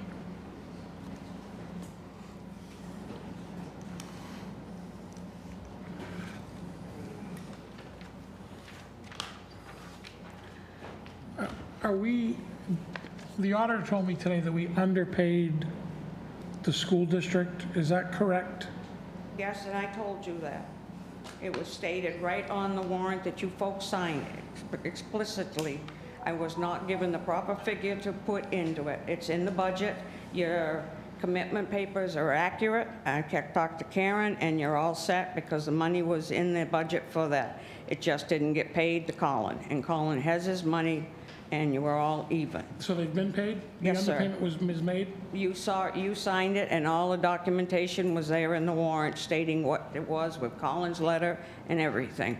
I did not do it without anybody hiding anything. No, it's the first I heard of it was today, so It that's was why I'm in the asking. prior warrant that you folks signed. And the right figures are in there now, because Colin gave me the paperwork that I'd never received before on the school budgets and everything, and backing up to it, just as if the county taxes, I had not received them. I called the treasurer, she sent me that. So did we get a letter from the school stating we had underpaid? It's attached to that warrant, Okay. to that bill. And Colin and I had talked on the phone. Yeah, I didn't see it. That's why I'm asking. First I heard of it was today. That's why I'm asking. I'm sorry you weren't told, but it was there Yeah. for everybody to see it on the warrant if they'd signed it. But I didn't try to hide anything. No, It was just, I was just curious because she mentioned it today, and it was the first, clearly, it was in the paperwork, and everybody else saw it. I didn't see it. That's why I was just asking, trying to figure out how and why it happened, so.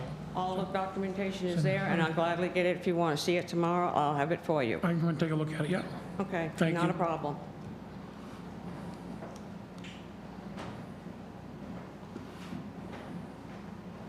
All right, Steve said adjourn.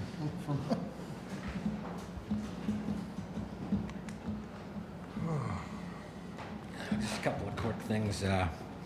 We recently got another Quint ladder truck in, so I'm here to offer it for the third time, a different ladder truck, free to the town. The last one, we had 15 towns that sent interest in, and somebody drove it 4 hours north and is still using it, but town of Limerick doesn't like anything for free. The other question I got, there was some scuttlebutt. Somebody called me today about the siren and showed me something that was on Facebook, because I'm not really on Facebook, but just to set the record straight, the building committee had the siren in the building as it was being made. Check your email, September 22nd, 2023. And then it was taken out, just so it was. It's been working, now the power or whatever is out, so it doesn't work. Well, it was taken out because the cupola to build it was gonna cost $30,000 just for the cupola. That didn't include the catwalk going up there, wiring it, or anything. The activator to set it off, Southern Maine Communications said that's a pricey item, so it was agreed to. Like I said, go back and check your email, September 22nd, 2023, that if the siren went down, it was gone. And it hasn't Went worked down, for a yeah. year. Well, no, it's down on the other building because we don't have power or whatever. It's down because the actuator broke. It wasn't working before that. All right, just, I saw all that going back and forth, and John, I guess you had said 10,000 bucks we can. My recollection was $10,000 to move it. That might have been just for the siren. Right. I forgot about the cupola and stuff. But also. We didn't have a price to move the siren. That was just to build the cupola. That was for the cupola, to move the old siren, looking into whatever it is. But it was also back before the new board was on, we had talked about it one night, and you said, if we're not going to do it, we'll put it out to the people if they didn't want the siren anymore. All right, I'll find the meeting. We were having that discussion. I mean, I think it's an important thing in this town, the siren. Why? Everybody's got cell phones. They all get notified on cell phones now. Yeah, It's not, you don't when have the cell call phones force go down, anymore. or if we have an emergency, you looked at last summer with all the storms down south, and that's all you see is they call it an air raid siren, so it may be different, you know what I mean? Just the warnings, the pre-warnings on that stuff. I think it's something that the town should look into. That's been a vital part of, if you don't want to do it at noontime, fine, or if you want to do it at noontime, not for a fire, that's fine. But what happens when the cell phones go down? We've had these pages not work. It's a combination of different things. The siren's a pretty limited area of operation too, depending on how the wind blows. And if your cell phone's down, and your page is not working, We're in trouble. and the siren goes off, Some You just people may hear it. I mean, No. what do you do? I don't know what, at least it depends if it's, you gotta hope it's 12 o'clock. Well, there's a lot of people that If- like the 12 o'clock part Yeah, of it, okay? It was nostalgic, no question. So maybe it's something to look into to see what something would cost. Not as elaborate and as old as what we had, but there's newer models, there's new stations. Some of them have air horns. They've gone to that. There's technology out there. I just think, we had all said that the siren was being moved, okay? And it was gonna stay on that building as long as it could till we did something with the building. That's all. All I know is the old one, when that went off, sometimes I could hear it from my house, and sometimes I couldn't. Yeah, it all depends how the wind's blowing and everything else. It's just, Well, when we had Roger Bush's funeral up there, the wind was blowing the other way, but you could faintly hear it, okay? Symbolic or whatever you want to call it, all right? I got 3 newer ones that come out of wells that I'll donate and figure out how to hook one up. you gotta figure where you're gonna mount them and how you're gonna actuate them. It's, if you speak to Jeff at Southern Maine, it was a substantial amount of money to get the activators to go work by the radio. Well, You should maybe check your emails. There's a whole email trail, Steve, where we discussed what we were gonna do and how we were gonna do it. Got one more issue I forgot. I promised Cindy in the library that I would ask, because you was talking about your election. She was asking what's going to be done with the money that is set in those CDs, for one cemetery, and the other one is in a person's name. And when I spoke to the attorneys, they made this recommendations that your legalities was minimal, but you should have to let the public vote on them. If it can go into like the one that's in the lady's name, the family name, that's the biggest one, to be used to maintain their lots, and the other ones to use for what's the preservation of that cemetery. And I promised Cindy I'd bring it up tonight. So the biggest one, that's the Elizabeth Durrell Trust? Yes. They have a clear, I mean, I've been up there with Cindy. They have a clear plot. It's separated by granite. They've got their own little rectangular section. Their name is there. It's not in horrible shape, but the money, somebody put the money aside to keep that plot up. I think the guy that's doing the stones over should look at the stones in that section and say, what will it cost to restore them? They're not in bad shape. And then move the money from that CD when I can get it out? Well, I would wait for him to bill. If we do something, then we would just pay him out of that money, yes. I would just, just to state something, just as the attorney said, that would be the safest way to do it, and that's right from our new attorney's Yeah. office. I mean, that money's clear, that was designed for that family plot. That family plot definitely could use some work. Okay. And as far as I'm concerned, we're not doing our duty. Who's going to maintain it? Is there a cemetery committee or anything? Well, it's in the regular cemetery, so it's not a separate cemetery somewhere. No, I understand It's a plot in that cemetery.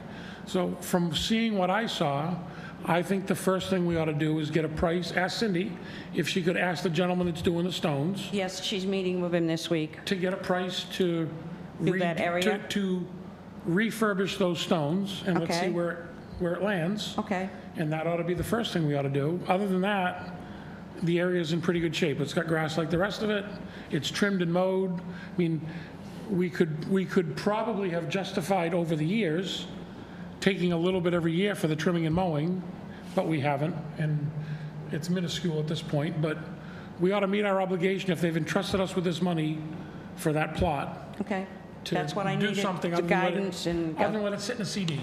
So, Gotcha. Now, what about the 2 CDs for the maintaining, so that would be some of the money that would go to maintain that, what this gentleman would have? Are you going to put that on the ballot to let the people allow us to spend it for that maintaining of that cemetery? if we have to get a vote, I would, and then I would say, we've already asked the gentleman to do a handful of stones, and if you, there's some pictures out there of the one that he did. I mean, it looks brand new. I mean, it's not cheap, but, and there's dozens, if not hundreds up there that could be done. But he's moving, he did that particular one because we agreed to it. Then he's moving to veterans next and trying to do. Because he's not going to send us a bill till he gets that cemetery, for that cemetery, until he gets it all done, is the way Cindy explained it to me. Correct. Okay. But I'm just asking if, for your November ballot, to add that it be, that those two CDs be combined in a designated fund balance, moved out of a CD so that if you need it, we can get to it, and that way it stays and gets carried year to year? It ought to be taken out, moved to a special revenue account that we can pay bills out of. But it should be on your ballot, so if, Yeah, who do I need to, We can. could you Alicia's- folks make a nominate, you know? Alicia's listening, so I know she's out there. We'll have, when she gets back, we can have her add it to the November vote. Okay, that's all I needed, so I could tell Is that Cindy. okay with everybody? Is to, instead of Thank- that money just sitting there doing nothing?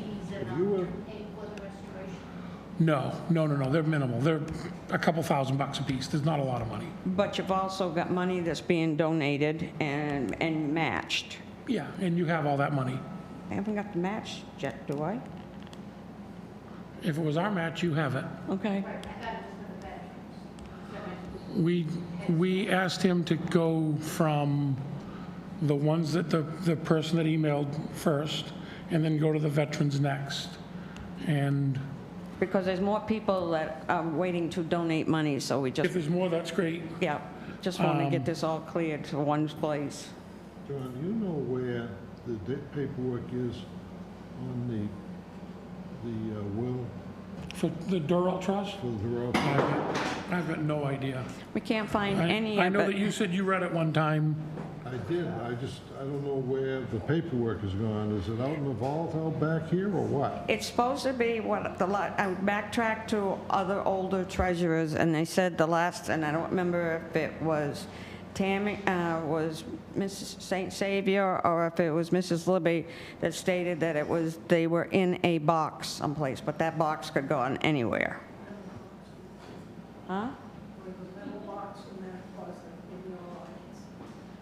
That's where they always were. Okay, then that's news to me, so I will see if we can find them. Haven't seen it, but thank you. But if you could add that, I'd be greatly appreciative, and I can look in that closet, move everything. Thank you very much. Wait, one more thing. Clean Harbors came today and finally took that hazardous stuff out of the town hall basement after. Excellent. So it's gone. It's gone. It's gone. All right. Oh. Motion to adjourn? Who cares? It's gone. Maybe they will. I can ask. It's gone. As far as I'm concerned, it's gone. It had been in that basement ever since I was a little kid. It's been a long time since I've been a little kid. So it's gone. Okay, nobody else? Motion to adjourn? So moved. Second? All in favor? Thank you very much.